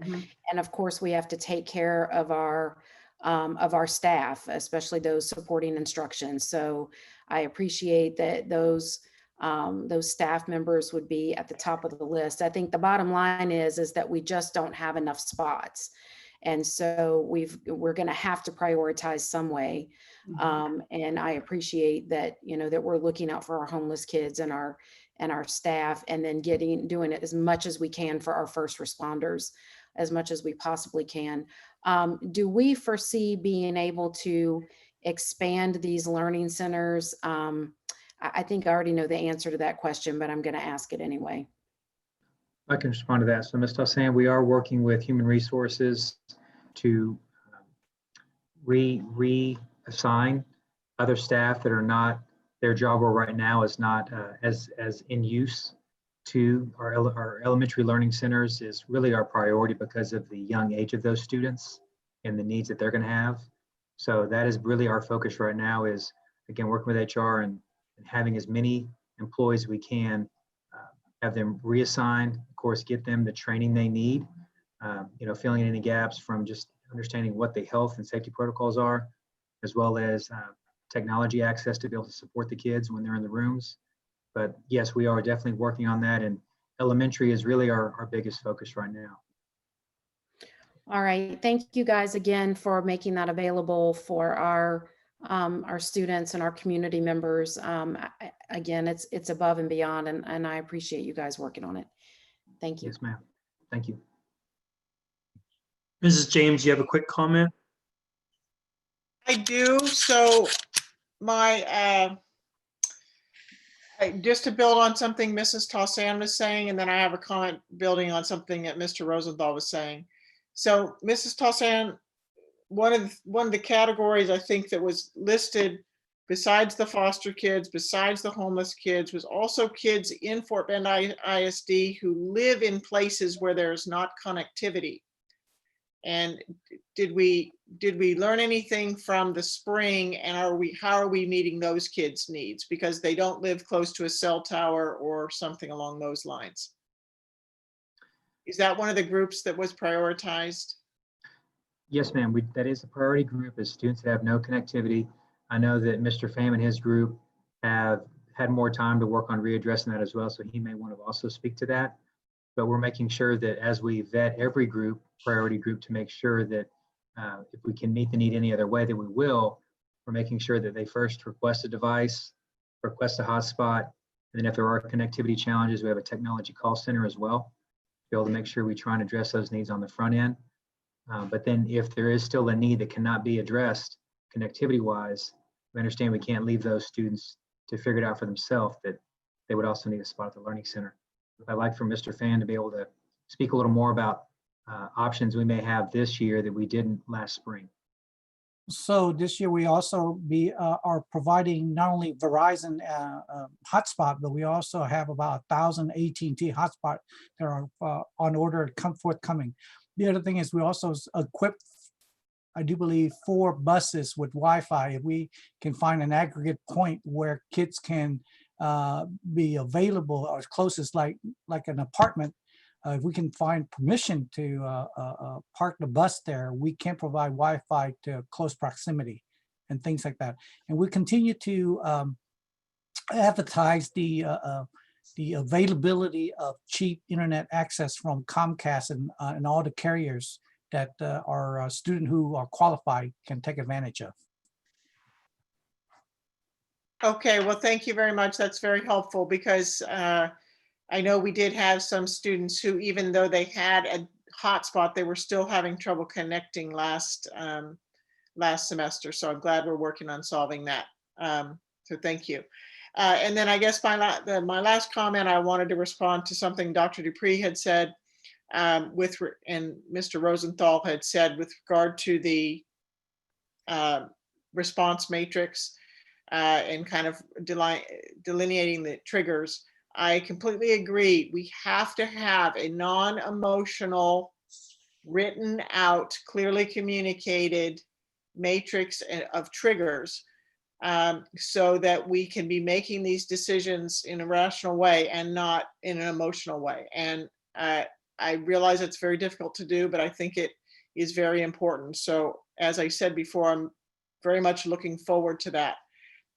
And I want to speak to one of the reasons that that's so important is because I know that the leaders on our campuses who are needing to create this environment of safety and well-being for everyone that's there, they've got to have clear talking points about what those triggers and what that matrix looks like.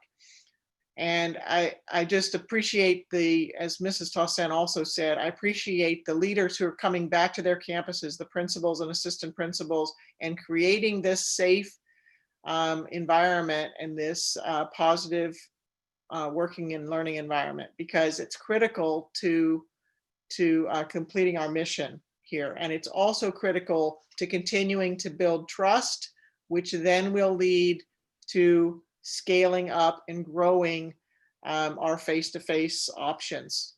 We've got to demonstrate that care for students and for our staff particularly. So thank you for allowing me a second round of comments. Thank you, Mrs. James. Thank you all. Thank you, board members, for all your comments and questions this evening. And thank you, Dr. Dupree, for the awesome presentation and letting us know where we're at as an organization. We all understand and appreciate that this is a moving target, and we're working as hard and fast as we can toward our goals. There are several things this evening that I heard that were important, and I just wanted to reiterate for any staff that's listening to this meeting, as was stated by Mrs. James and Mrs. Taussant, and I know that we can all agree. Any staff members who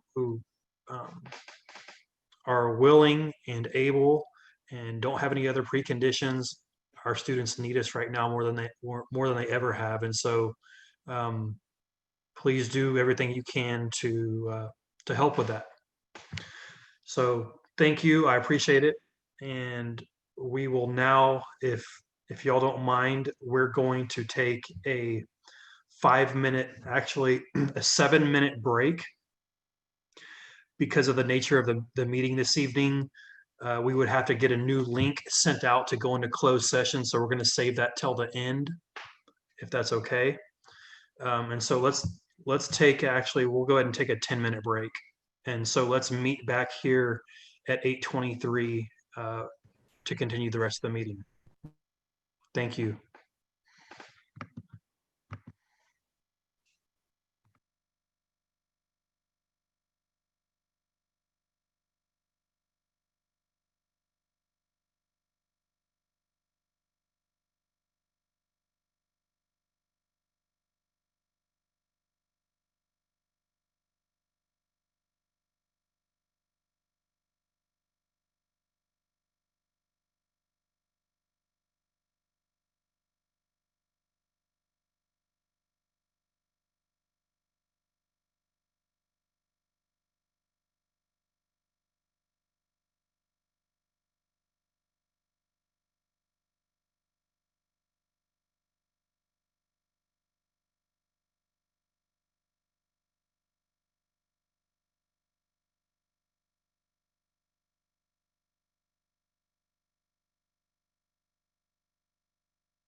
Dr. Dupree? Yes, sir. All right. Just 1 minute here. I had a board member text me if they could hold on just for just a few more seconds and we'll get started.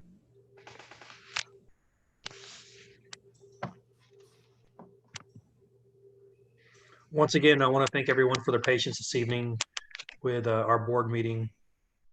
This is our first workshop that we are live streaming. So hopefully people in the community find some value in that. All right, let's do it. All right, next on our agenda is going to be our board governance, 7A1A, which is our review the revisions to local board policies, ED local organization of instruction. Yes, sir. I'll just make a brief update on this in preparation for the board's consideration. And again, this is a review tonight, but I wanted to point out that the board approved these policy changes in January after an extensive review by the policy committee and the entire board. This change was based on the board's desire to reconcile issues that we had been facing for a number of years in the district. This has been a long time coming to resolve these issues. It related to the fact that in a number of our campuses, especially those that hosted academies, we had the vast majority of students in the top 10% were students who were transfers to the campus for academies. And that's important because of Texas law requires automatic admission for students in the top 10% into public higher education institutions in our state, And so we felt like it was inequitable. The board has expressed their concern that it was not equitable and fair for these students who were zoned to a school to get pushed out of the top 10 by transfer students year over year. And so we presented this as a solution after lots of vetting, lots of work. And the original solution to keep things clean kept accountability and class rank together. The TEA then earlier this year, probably in April, posted their new accountability manual for the upcoming school year, in which they clearly stated for the first time that accountability for a student was required to be maintained at the school where they received their education, where they engaged in learning. So as we reevaluated this policy, first of all, let me go back and say, we immediately recognized that was going to be problematic with the new policy revisions the board had approved in January. As a district, we advocated, we submitted information to TEA about our policy. I personally talked to the commissioner about this issue, and the feedback we received, including from what the commissioner said to me after an extended conversation, is this does affect accountability. It does not in any way affect class rank. And as you know, class rank is the issue we're trying to resolve. So it would be easier to keep accountability and class rank together. But since TEA has adopted rules that do not allow for that, we've worked to propose just a nominal change to these policies to reconcile this policy with the new TEA accountability manual, but it would still leave class rank where it currently is on the zoned campus for students who are on transfers, elective transfers. So that's how we got here. And we did work and we advocated, we submitted letters of feedback to TEA, but obviously they chose to proceed down the path that they did with their accountability manual, which then affects our policy. Thank you, Dr. Dupree. We appreciate the update. Did we have any questions or comments from our board members? I have a question. Go ahead, Mrs. Tossian. I think Mr. Rosenthal did too. I don't mind waiting. That's all right. If you do, please enter it in the chat so we can make sure and get you.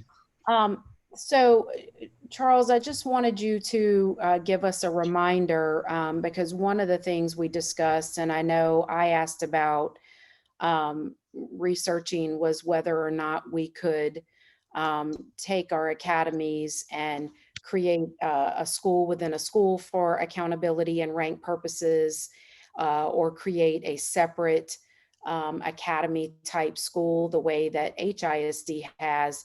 And I seem to recall that we were prevented from doing that by some rules or regulations at the state level that said you had to, then maybe there were some time limitations, as I recall. Can you guys refresh our recollection on that? Deanna, you may want to weigh in because I know you were a part of this, but I do recall, and this goes way back several years when we first started trying to resolve this issue, is we were trying to do a school within a school model. And that, Ms. Tassan, is what you're referring to, where the state does not allow us to create a school within a school of an academy, which would allow for the academy to be ranked only among the academy students. If it was not established at a certain point in time many years ago, that's not an option to us at this point. We have considered the idea of turning one school into an all academy high school, but as we work with the various advisory groups on that, that's not been perceived as a desirable option for our community, for our students or their parents, primarily because it would substantially limit opportunities to participate in many of the extracurricular activities, clubs, athletics, fine arts, and those kind of things in the robust level that the students would want to participate. So, you know, we've researched many aspects of this, and this is the solution that we, in the end, of course, that the board approved. But we did have all of those conversations about many options over the last few years. Okay, thank you for that reminder. And the reason I wanted to remind the community about that is because I've served on the board for 6 years. I serve with some of my fellow trustees who have served for longer than I have. And this has been a problem that this district has faced for many years. And we have tried to find a solution to this problem for several years. And so I really appreciate Ms. Hainan for speaking earlier today. And frankly, she expressed some of the concerns that I and my fellow trustees have expressed over the years as we've talked about how to rectify this situation. So this is not certainly not something that's new to me or to any of us really. And we've just really tried to come up with a solution that is best for our students within the parameters and the laws that are out there. One of the things I really wanted to see us do was perhaps a school within a school, and TEA or the state just doesn't let us do that. And I know that I felt like when I voted on this, I felt like my hands were tied because the way things were before we changed this policy did not give students zoned to those campuses a fair shot at getting into those colleges as part of the top 10% of their class. And that's the whole purpose of the top 10% rule. So I just kind of wanted to reiterate that. One of the things I would take exception with is that we don't value these students. I was personally offended by that statement because I value all of our students, and trying to find a solution to this problem has been extremely challenging. And it was very difficult for me personally as I weighed all of the options. So I just want to put out there that I just, in the end, cannot take away from those zone students the opportunity to be in the top 10% and have the potential to attend some of those universities. And that's the bottom line on that for me. If there were a better way to do it, if TEA or the state would relax allowing us to have a school within a school, I would jump at the chance to do that. I agree with the awkwardness of being ranked with students who you're not attending school with every day. But I don't see another way for us to allow students who attend these campuses, which is the whole reason top 10% was created. I mean, we can debate all day whether that's a good or a bad thing. But it's the whole reason it was created. And I just don't see how we can take that away from those students. So I just wanted to say that, as this is on our agenda, that, you know, I weighed it very heavily personally.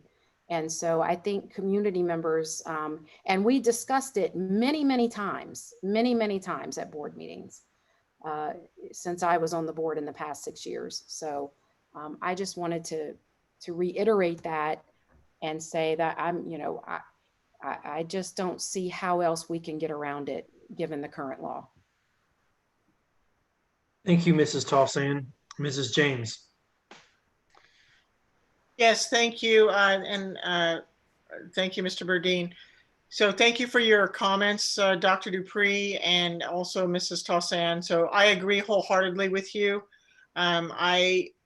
We do value our students. We value every single one of them. And so these policy changes were not made to devalue students. And I agree. I'm offended by that comment as well. The policy changes were made to provide equitable opportunities for students and to make sure that our accountability was not masked when we were looking at campuses. When I first sat on this school board, we had masking of accountability reports happening in the boardroom. And that's not acceptable, because we needed to know what the performance of our students was. And I agree, Dr. Dupree, with your comment that the TEA has made this change, and it really undoes something that we had hoped to that we'd hoped to accomplish for the long term for some of our neediest students. So I guess with that, I have a couple of questions just to provide some clarification. So are our early high school, early college high school, and our P-TECH programs, are those considered programs of choice according to this policy? Yes, ma'am. Okay. All right. So thank you. So those are at a couple of our needier campuses. And then how do we use class rank currently in according to these policies? How will we be using that statistic in terms of our valedictorian, salutatorian? We don't rank all of our students anymore, is that my understanding? So could someone speak to that, please? Well, I'll jump in first, and then Deanna or somebody else. I mean, the interesting thing about Fort Bend, and again, this is very unique among school districts, is we have our policy now that really where the profile of a graduate governs the way we previously most significantly used the Val and Sal, and that was for recognition and speaking of graduation. And what we have done through policy now is we're choosing graduation speakers based on profile of a graduate measures and a selection process, not a default Val and Sal.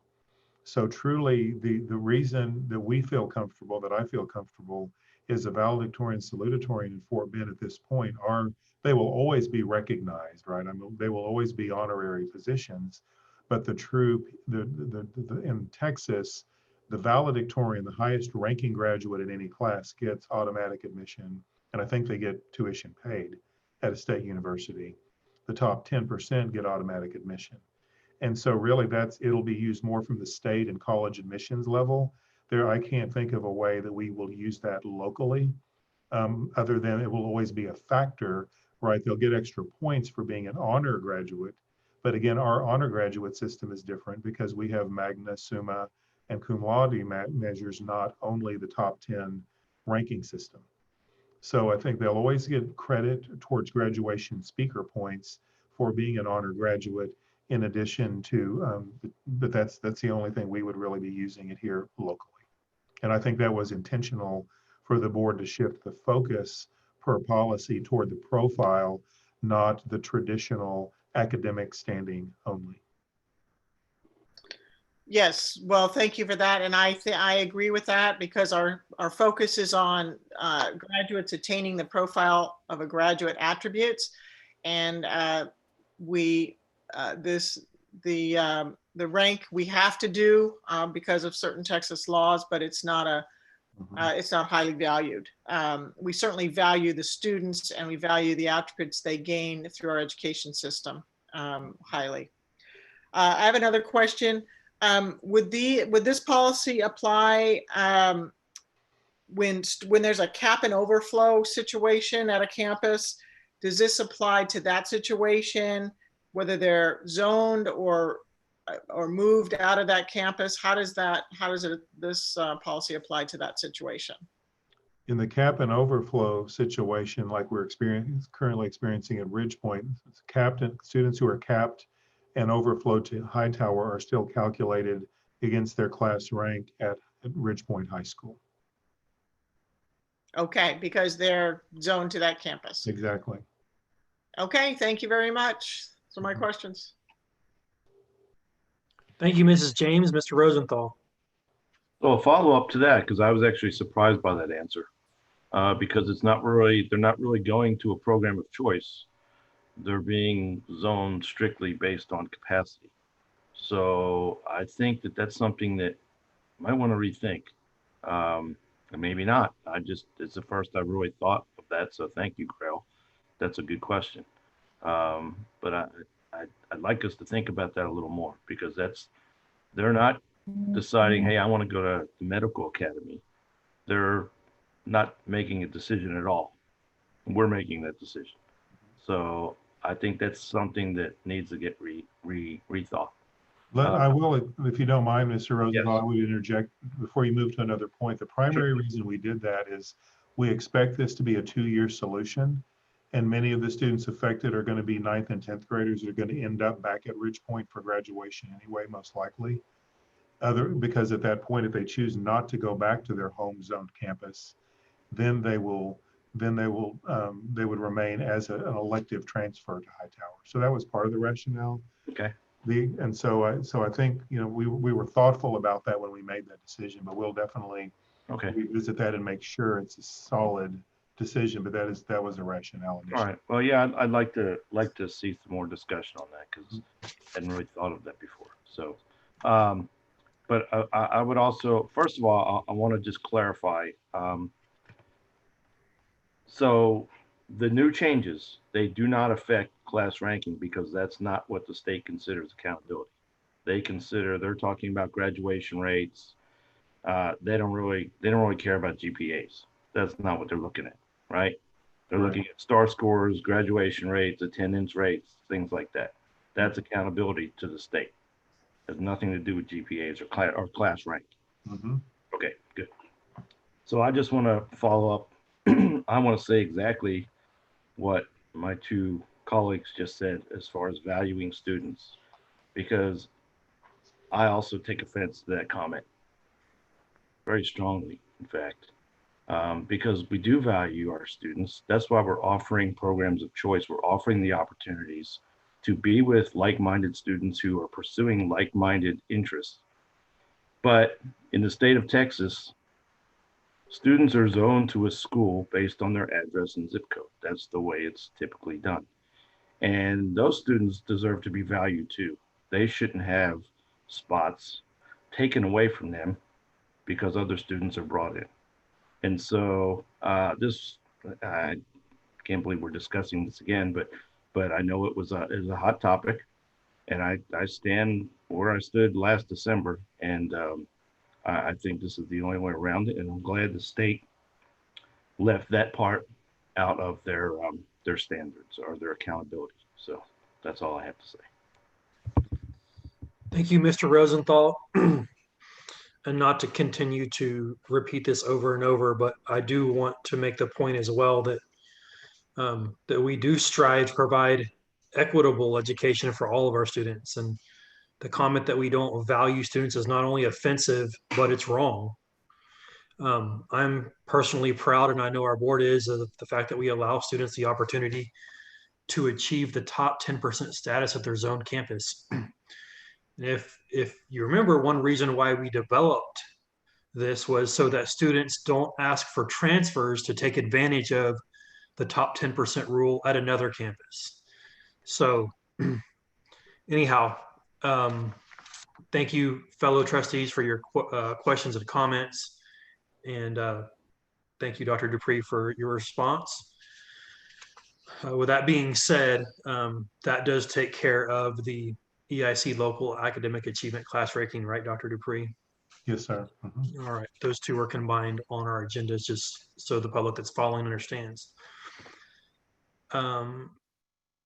So next on our agenda is to review the amended order of election to be conducted November 3rd, 2020. This was just a minor change to reflect the early voting, the length of early voting since the election got postponed. So it's just a nominal change to reflect what the county is doing. Okay. And that is to early voting has been extended to 6 weeks, correct? Rob, you want to speak to that, please? No, sir. It's Mr. Burdine. It's 3 weeks. It was Excuse me, 3 weeks. Yeah. Yeah, begins on Tuesday, October the 13th. The governor added 1 week. Okay. Thank you for that. That'll be my birthday, Jason, just so you remember to go early vote. All right. Will do. And send a gift. All right. Next, we will review appointing an official and an alternate voting delegate to the Texas Association of School Boards Annual Delegate Assembly. Mr. Rice or Dr. Dupree, did we have any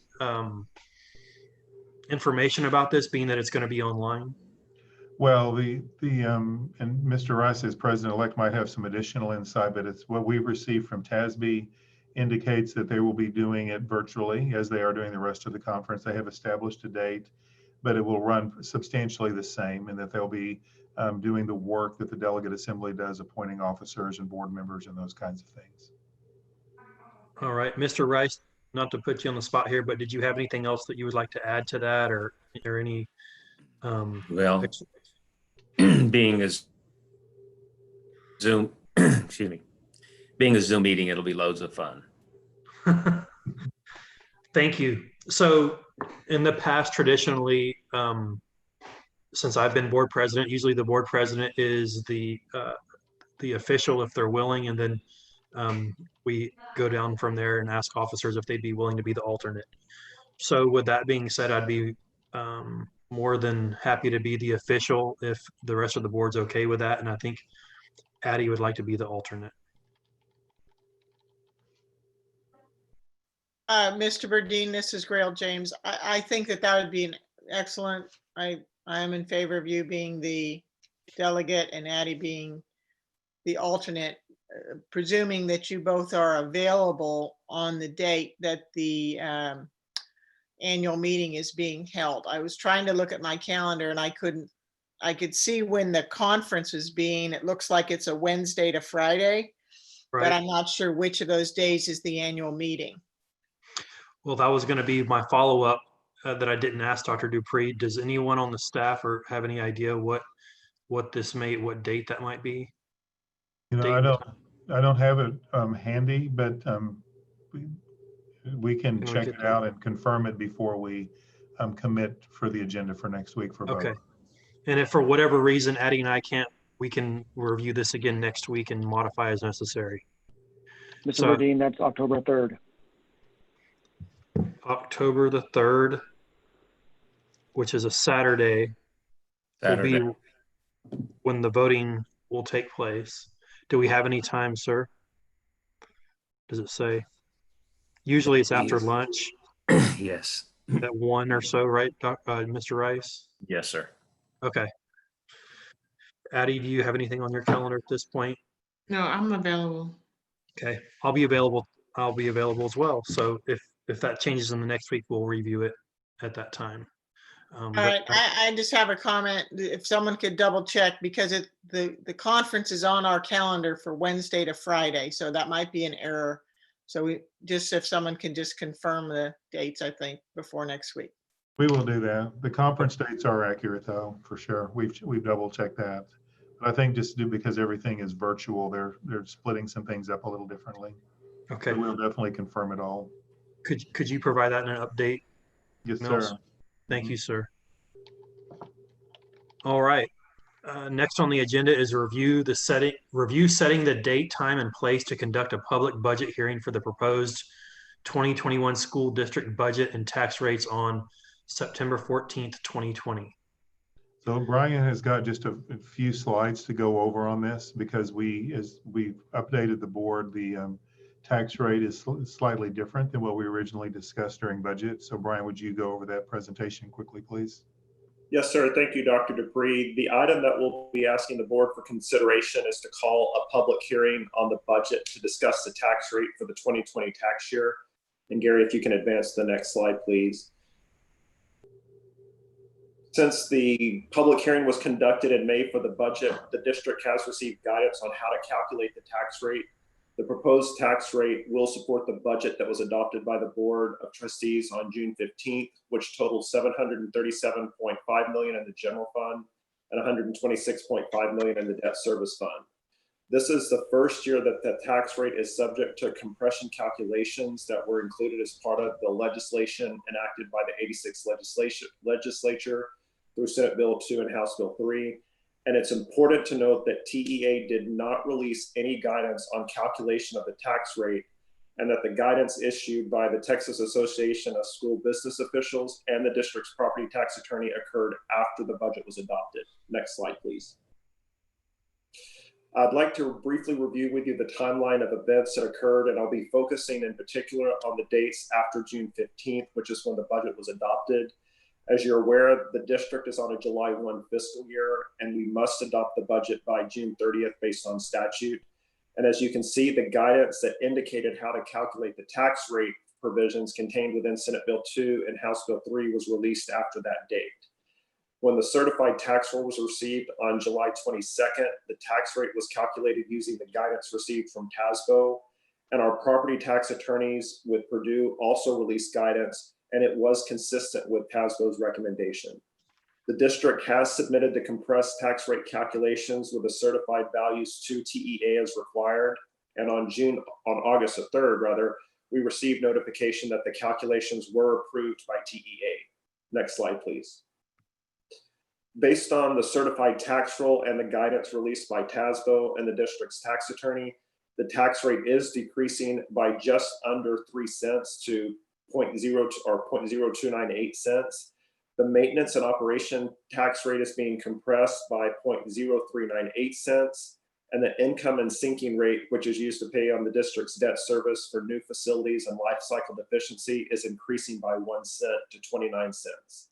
And you'll recall voters did approve the 2018 bond referendum that contained a tax increase of 3 cents. The tax rate last year was increased by 2 cents, and this penny represents the final increase associated with the 2018 bond. And I'd also like to point out that the INS rate is not impacted by compression. And I'd also like to further point out that the reduction in the tax rate will not result in less revenue for the district. The reduction in property tax revenues is going to be offset by an increase in state aid. And again, this is a provision of Senate Bill 2 and House Bill 3.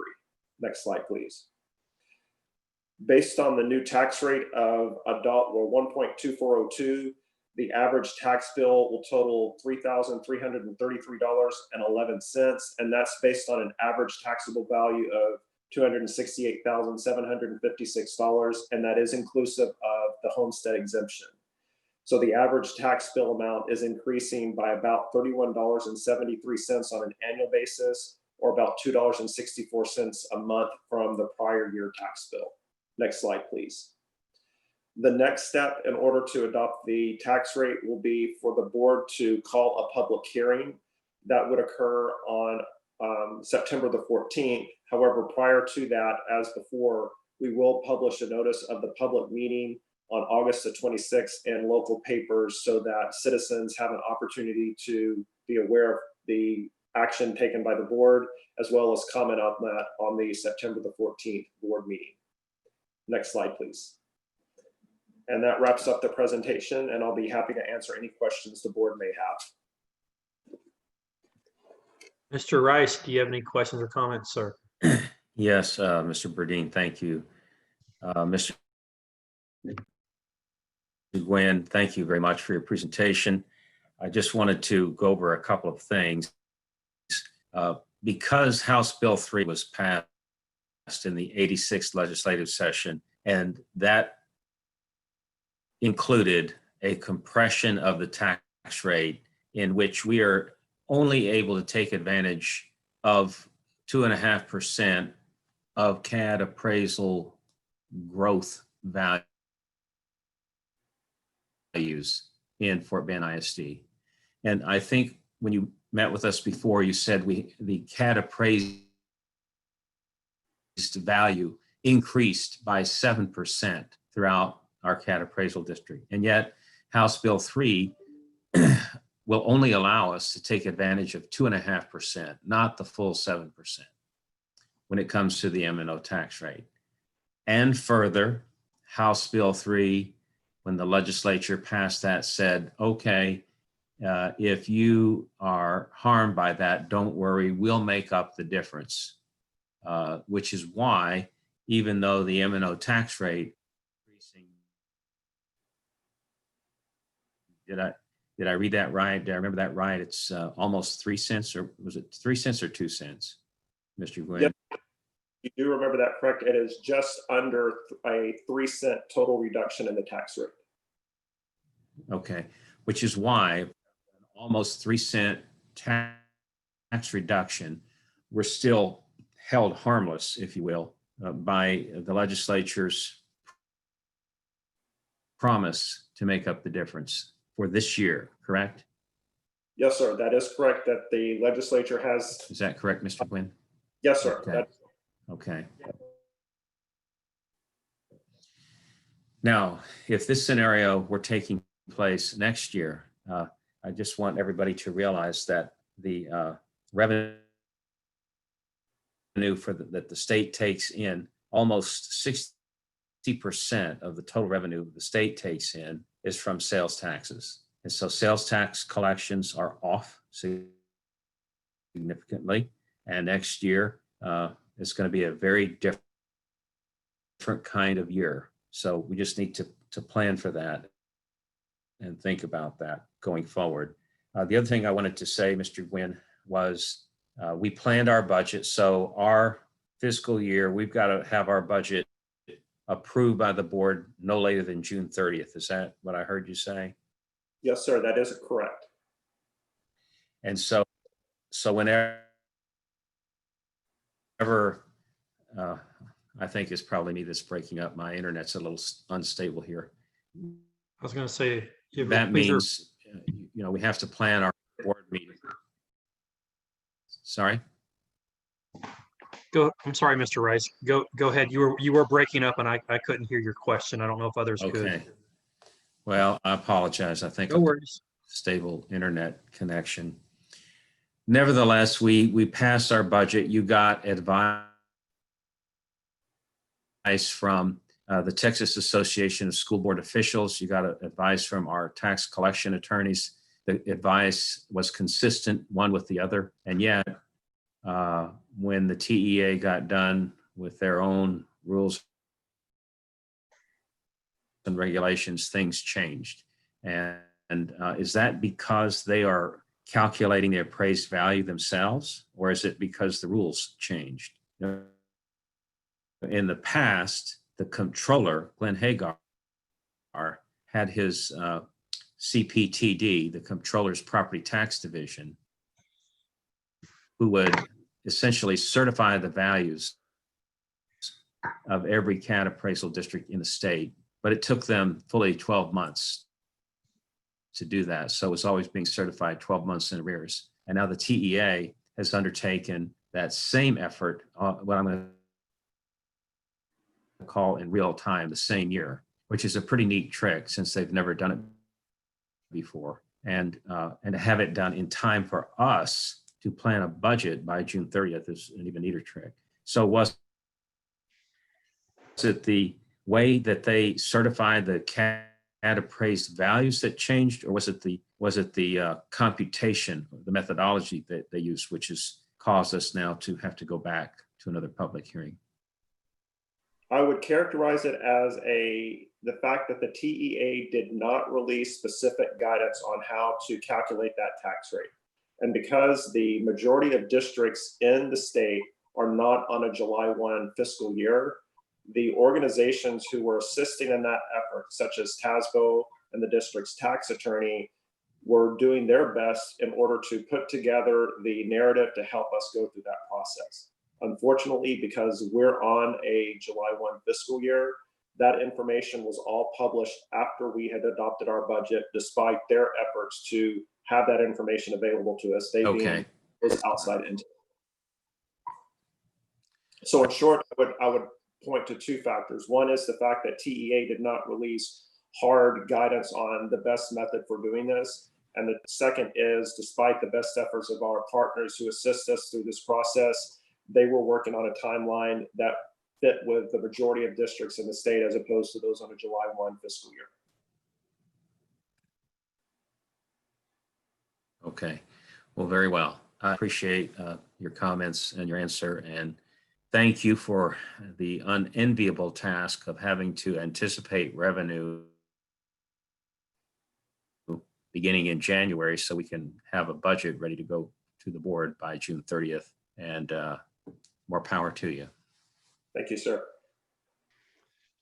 Thank you, Mr. Rice. We appreciate your comments and questions. And thank you, Mr. Gwynn. We're moving along to 7A5, which is to review the proposed 2020 maintenance and operations tax rate, sir. Do we have anything to say about it? We've covered all three of these items in that one brief discussion. Perfect. All right. Good deal. And no additional information as I check these off. All right. Moving along to 7B1A, review the student and family medical and mental health clinical services. Dr. Dupree. Good. Staff's just prepared if the board has any questions. I have a question. Trying to figure out how to raise my hand on my Zoom, but I can't figure it out fast enough. Go ahead, Mrs. James. My question is, this is providing some medical and mental health services and clinical services. And I'm wondering, I noticed in there about some telemedicine services as well. And I was just wondering if staff could comment or tell us who the target audience for these services are. And do we already have these services for staff? Beth and/or Pilar, if one of you would like to address Ms. James's concern or question, thank you. Thank you. Dr. Westbrook will answer this one. So essentially, the idea, we went out for a request for proposals or qualifications, and essentially wanted to provide both health services in the physical environment at the campus that has the facility for a clinic. And then additionally, the idea is that we can also provide services through telemedicine, which we found out for those through the request for qualifications that some organizations are doing that. And the difference being that it wouldn't be at a cost to the district under the request for qualifications versus the proposal aspect. So we'd be able to provide services to students and families and staff possibly as well. And the idea being that it could be virtual, so there isn't the limitation of having to be in person. And then also we can provide services to those who are receiving mental health services through VITA or Clear Hope and through the VOCA grant. And we can also eliminate underlying physical health conditions that could be contributing to the mental health factors that a student or parent or family member might be experiencing. And Steve, did I miss anything that you want to add? No, I think you covered it well. I would just to maybe address Grell's question a little more directly is that so the target audience for this particular vendor for urgent care for kids is kids, and so they have some capacity for adults, but really their wheelhouse and what they're set up for is for kids. And so we actually, Pilar and I did actually have a conversation in our conversation with LaShonda Walls about some possible telemedicine, which our benefits do have, but possibly increasing some of those for our staff due to the pandemic. And then we also did increase, we added 2 additional partners for mental health, and basically trying to develop sustainable services so they will, basically at no cost to the district, work with families on their payment through possibly insurance. And so we are trying to just add those providers so we can have more and more mental health services throughout the district and be more creative and strategic in how we offer those. So we're excited about the whole request for proposal and just removing some barriers for more families. Excellent. Thank you very much for that explanation. I'm excited about that too. It's something I've been advocating for quite a while, and I appreciate you guys continuing to build that up and develop it. And did I understand, so the telemedicine, is the goal to get that online and going right away? Obviously, I'm sure the contract and also has to be negotiated, and there's probably some details involved, but are we hoping to get that going this semester, this school year? What sort of, would you say, estimate? Yeah, so the plan would be to begin with some pilot campuses, which so to begin implementation pretty quickly. They have the capacity to assist us with testing students, and so we want to be able to give nurses that capacity. Really, the urgent care for kids partners with nurses, and so and gives that availability to families to access a physician and then also to access testing. So we're really hoping to get up and running very quickly after it's approved. That sounds great. Thank you. Hope it goes well. Yep. Thank you, Mrs. James. Thank you, Mr. Shields. Moving along to 7C1, review the agreement with Spark Park School Program, including a donation exceeding $50,000.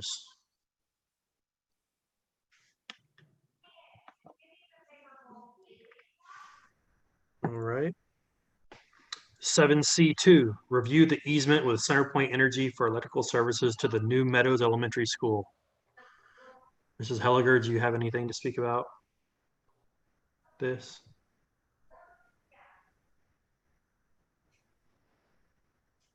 I'm just kidding. She works for CenterPoint. We need to do it. All right. 7C3, review the professional. I'm sitting here like, what does he want me to say about this? Just a little comic relief. All right. Next is 7C3, review the professional services agreement with PBK Architects for the update of the 2017 District's Facilities Need Assessment Plan. I have a quick question for Oscar. Go ahead, sir. Oscar, could you explain some of the rationale for what seems like a pretty high contingency on this? Yes, sir. So the contingency is just above 25%, actually 26%. And it's an owner contingency is what I want to be clear on. So it has to be approved by the owner before it's utilized. But we put it in there for a few reasons. One is, as we're going in and assessing buildings, sometimes we have to have structural assessments, reimbursement expenses. So that would be covered within that. But one of the main reasons that we went as high as we did is that with COVID and the unknowns, there's a good possibility that we're going to have to go ahead and look at our technical design guidelines again, and also our ed specs. And so we wanted, it was hard to come up with a number, and just allow them to charge us that. So we put it in a contingency so we can have further discussion and we control it.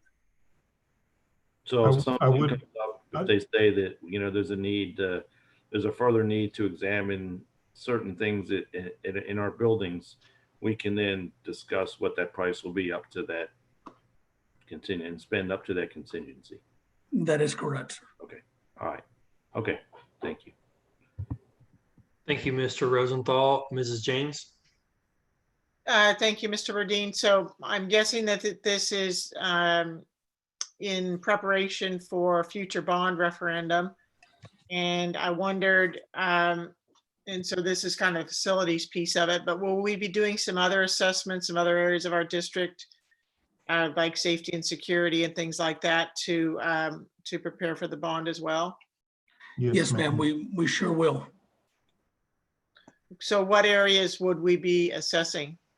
We'll be doing all the Safe- usual areas, the safety and security. I'll just jump in. I mean, I think the last two bonds have really set our pattern well in terms of transportation technology, definitely safety and security. And I think what Oscar mentioned earlier is an excellent point, especially with COVID. I think this could impact our educational specs and how we design buildings and some new features we may have to consider. So it'll be a comprehensive review as we've typically done the last few years. Excellent, thank you. Thank you. Thank you, Mrs. James. Mr. Rice. I just wanted to add on to Mrs. James' question, and that is, what about educational adequacy? You talked about Fort Bend ISD reimagined. So will they also be looking at how we are teaching and the equitability of educational adequacy from campus to campus, from those campuses that are over 60 years old to those that are brand new? Will they look at and will they create, excuse me, just like we have an FCI rating of buildings, an educational adequacy index that can be combined with FCI to give us an idea of where we stand with that building? Are they going to do an educational adequacy evaluation? Yes, sir, we will be looking at adequacy also. I know they know how to do it. They do, sure do. Thank you. Thank you, Mr. Rice. Moving along to 7C4A, review the purchase of supplemental benefits for non-emergent surgery services. Do we have any additional information on this? Just it's what it is. All right. All right. 7C4B, review adding Motorola Solutions to the list of approved vendors for the purchase of police safety supplies, equipment, and related items. All right. 7C5A, review the use of the 2018 bond program contingency as proposed. I have a question about this one. Yes, ma'am. So I'm a little bit confused about these, the use. Is this something that we've already bid on and we're just approving the funding source now? Or are we kind of approving the whole thing all at once? Or could someone explain it, please? Yeah, I can take that, Ms. James. So this is Chief Ryder. The contingency is to buy the Motorola radios that will go into police dispatch. We intended on taking our existing radios over to the new facility that was part of the bond package. But when we started doing the technical specifications, those radios were deemed obsolete. They're not manufactured anymore and they're outdated. So we had to, we then realized we were going to have to buy new radios for dispatch to run our operations. So we looked for a funding source, and that would be the contingency here. So just to clarify, so we've already approved the purchase and we've already approved the vendor. It's just costing a little bit more. And so we're needing a little more money in the pot. Well, the vendor is what we just passed up on the last item, was to add Motorola to the vendor list so that we could get co-op pricing. And so once that's done, we've been working with Motorola to get a quote. And so if this is approved, then this money will be used to buy those radios. So this would be the approval to buy the radios. Okay, I got it. I think I got it now. And so this is, as you're moving locations for your office, you need to have different radio consoles. Newer consoles that are serviceable and up to date. Yes, ma'am. Okay, got it. Thank you very much.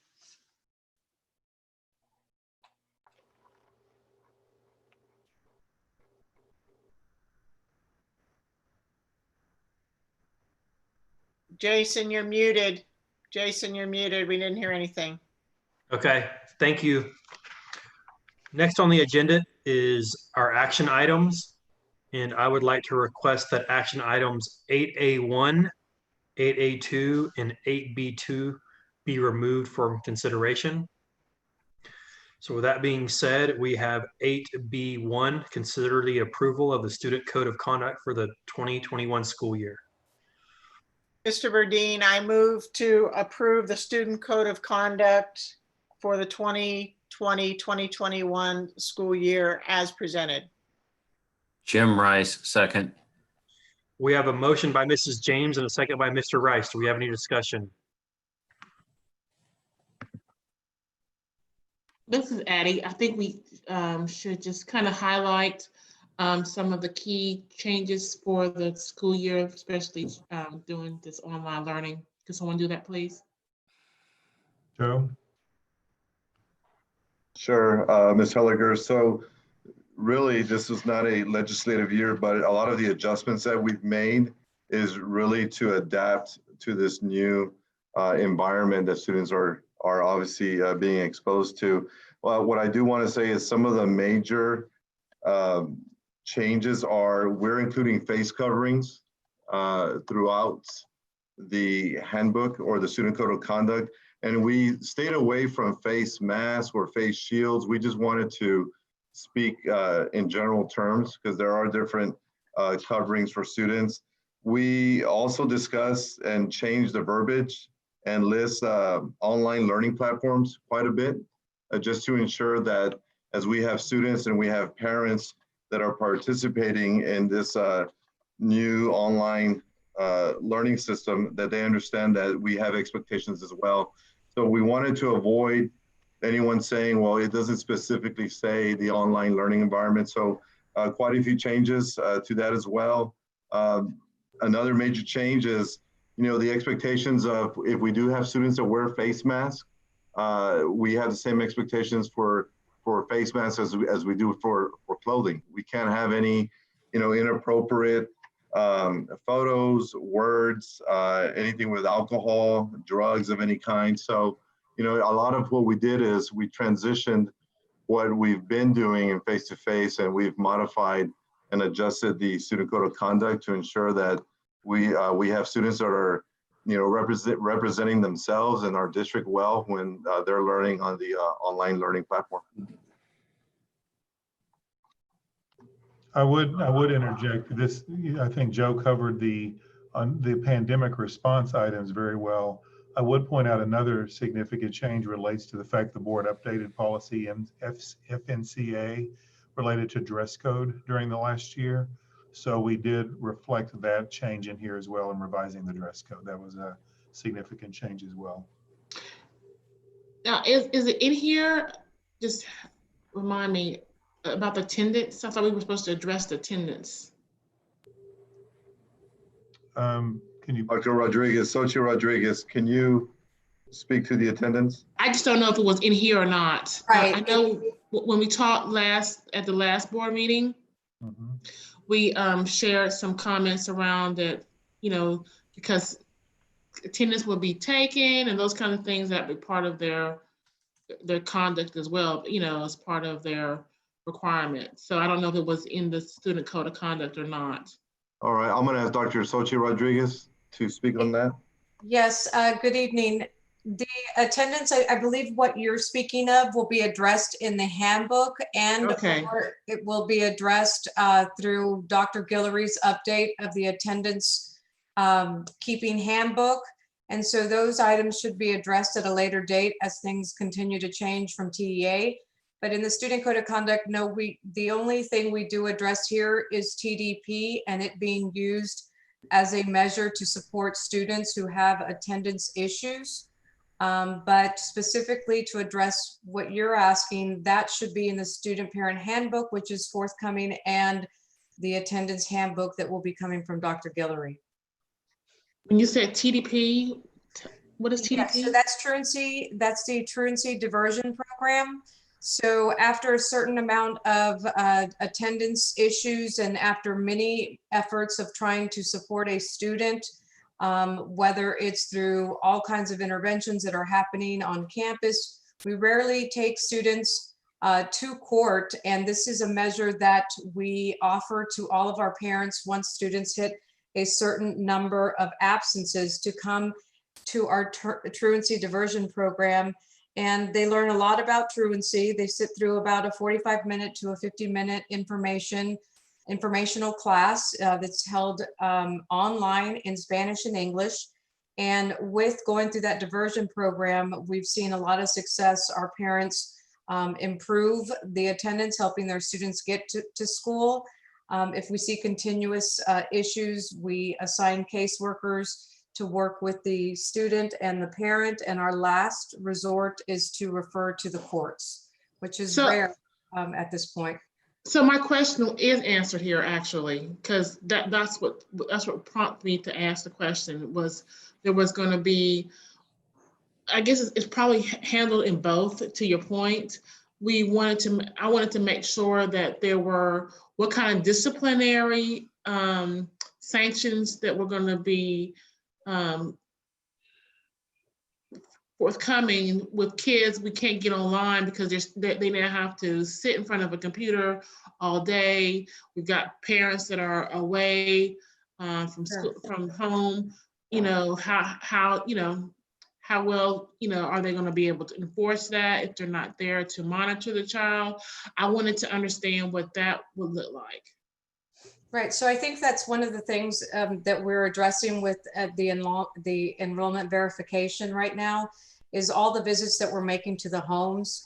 We're trying to make contact with parents and with students that have had truancy issues in the past or have had a large amount of absences in the past. And so going to their homes and trying to address whether they have internet issues, whether there's a language issue that we need to discuss, or whether they just need supports, whether it's through, the Vita clinics. But we're making all those contacts now. To address the point about discipline, I think discipline is going to be the last case scenario, because what we're trying to do is just ensure that we're meeting every student's needs. And until we go out and do home visits and meet with parents and have real conversations, we do everything we can before we penalize students. So I'm going to say that we're going to make a significant, significant attempts to helping students before we get into that kind of disciplinary action. Okay, well, that's part of the conversation that we were having the last time, and so I do respect the fact that you're working with, especially the students who may have had some attendance issues before. I just think that this could possibly bring in a different set of attendance issues for students, when you don't have somebody, watching you or even making sure that you're online. What does it even look like? So do they have to take attendance after 10 minutes of being on class online? There's still so many questions that I don't even know. Sure. So what happens if the student after 30 minutes walks away from the classroom? Right. What is the sanction there? Is that student considered not part of the class? Right. I think the questions that you bring up are absolutely things like, as a parent as well, that I have questions about with my student. A lot of those things we're still learning.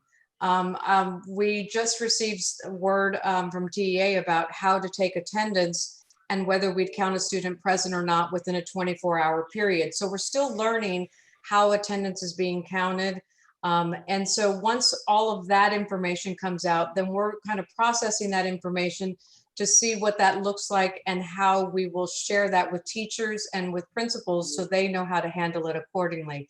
Our department will support the campuses and campus administration in any way possible so that we don't get to disciplinary action. If a student is walking away after 30 minutes and it becomes a repeated issue, that is something that we would like to know as a referral from teachers, that we need to provide additional support, or perhaps look at a different way that we're teaching the student. So there's just, we're going to be looking at all other ways to support students rather than getting to a disciplinary issue. And I appreciate that. I think the conversation that I need to have is make sure that this is being done equitable throughout the district. I mean, that's going to be my main thing, because if you have a teacher in one area, you know, even in the same school, you know, you might have a teacher that has a certain level of tolerance versus another teacher that has a different level of tolerance, versus one at a different campus versus another campus. So I think that the communication around this issue, I think, is going to be paramount, especially school starting on Monday. Even though I know TEA hasn't set some guidelines, we need to have at least some type of guideline, high-level procedures, or something that we can implement initially, so that we won't have everyone doing, you know, their own thing for first day of school. What I can tell you is that there are procedures that have been set forth already for the first 4 weeks. So what our department's doing is to ensure that students that have not logged on or have not been verified through enrollment, that those students get looked at immediately so that we can reach out to them to provide them support. So we have a series of supports that will provide them for the first week, second week, third week, fourth week, and then move on. Interventions become we start getting other departments involved, and the interventions become greater to make sure that we serve the needs of each student. But I absolutely, I appreciate the questions, and I want you to keep challenging us with that, because we need to do right by our students, and we'll do everything we can to make sure that it's equitable. And I completely understand your concerns. So we will have more information to come, but we will be looking at that closely. Ms. Helliger, I do want to interject. I think your questions are well framed, and they're exactly the right questions. I think what we have to do as leadership is help our teachers and principals understand that really the things kids are going to do online for the most part are the things they're going to do in a classroom if they're in the building. They can be disruptive, they can be truant, there's all kinds of things. So in a sense, there's a part of reimagining that is having to find new ways to deal with same behaviors in a new environment, which is, I think, our challenge. But our mindset of restoration and care and concern has not changed. And that's what I hear Sochi saying, is we're going to go the extra mile in these unique circumstances to make sure we perpetuate that mindset, even as we're dealing in unique and in novel circumstances. So this is a great conversation, because I do think I think we've got to make sure that parents, students, teachers, and principals understand expectations, the accountability measures, and how we're going to support and address those things. But your point is well taken as well. It's got to be consistently enforced and managed in the same way in every classroom and across the district. That equity is always the thing that bites us if we're not very careful with that. Right, because I could just see this kind of getting out of hand a little bit. Mm-hmm. I can see a bunch of high school students just, you know, especially, you know, right. You know, some just not wanting to do what they, you know, and if as we just shared, because I know in the enrollment verification, there wasn't a question on the verification that says, will you be home to watch your child? Mm-hmm. That wasn't one of the questions that was asked, right? Or will there be an adult, or will there be someone accountable for your child during the school day? That was not one of the questions. So I can see middle school kids, you know, I just want to make sure that we're not setting our kids up for failure in that regards when it comes to discipline. I know we're doing our best and in everything else, so and I do appreciate that. But I just want to make sure that that's consistent, consistently done throughout the district. Noted. Thank you. Thank you, Ms. Helliger. I will now call roll so that each member can state his or her vote for this item. Please state your name and then yay or nay. Mrs. Allison Drew. This is Allison Drew, and I vote yay. Mrs. Addie Helliger. This is Addie Helliger, and I vote yay. Mrs. Grail James. This is Grail James, and I vote yay. Mr. Jim Rice. This is Jim Rice. I vote yay. Mr. Dave Rosenthal. This is Dave Rosenthal. I vote yay. Mrs. Kristen Tolsan. This is Kristen Tossan, and I vote yay. This is Jason Burdine, and I also vote yay. Motion passes. So before I announce going into closed session, you'll be emailed another link to go into closed session via your email that you will need to click on to join closed session. So we will leave this meeting and then go into our new closed session meeting. So with that being said, we will now convene in closed session under the Texas Open Meeting Act, Texas Government Code Chapter 551 under the following sections for the purpose of a private consultation with the board's attorney on any or all subject matters authorized by law, to consider purchase, exchange, lease, or value of real property, personnel matters, security matters, student discipline matter, or complaint, personally identifiable information about public school students. We are now convened in closed session. Please leave the meeting and look in your email for the new link.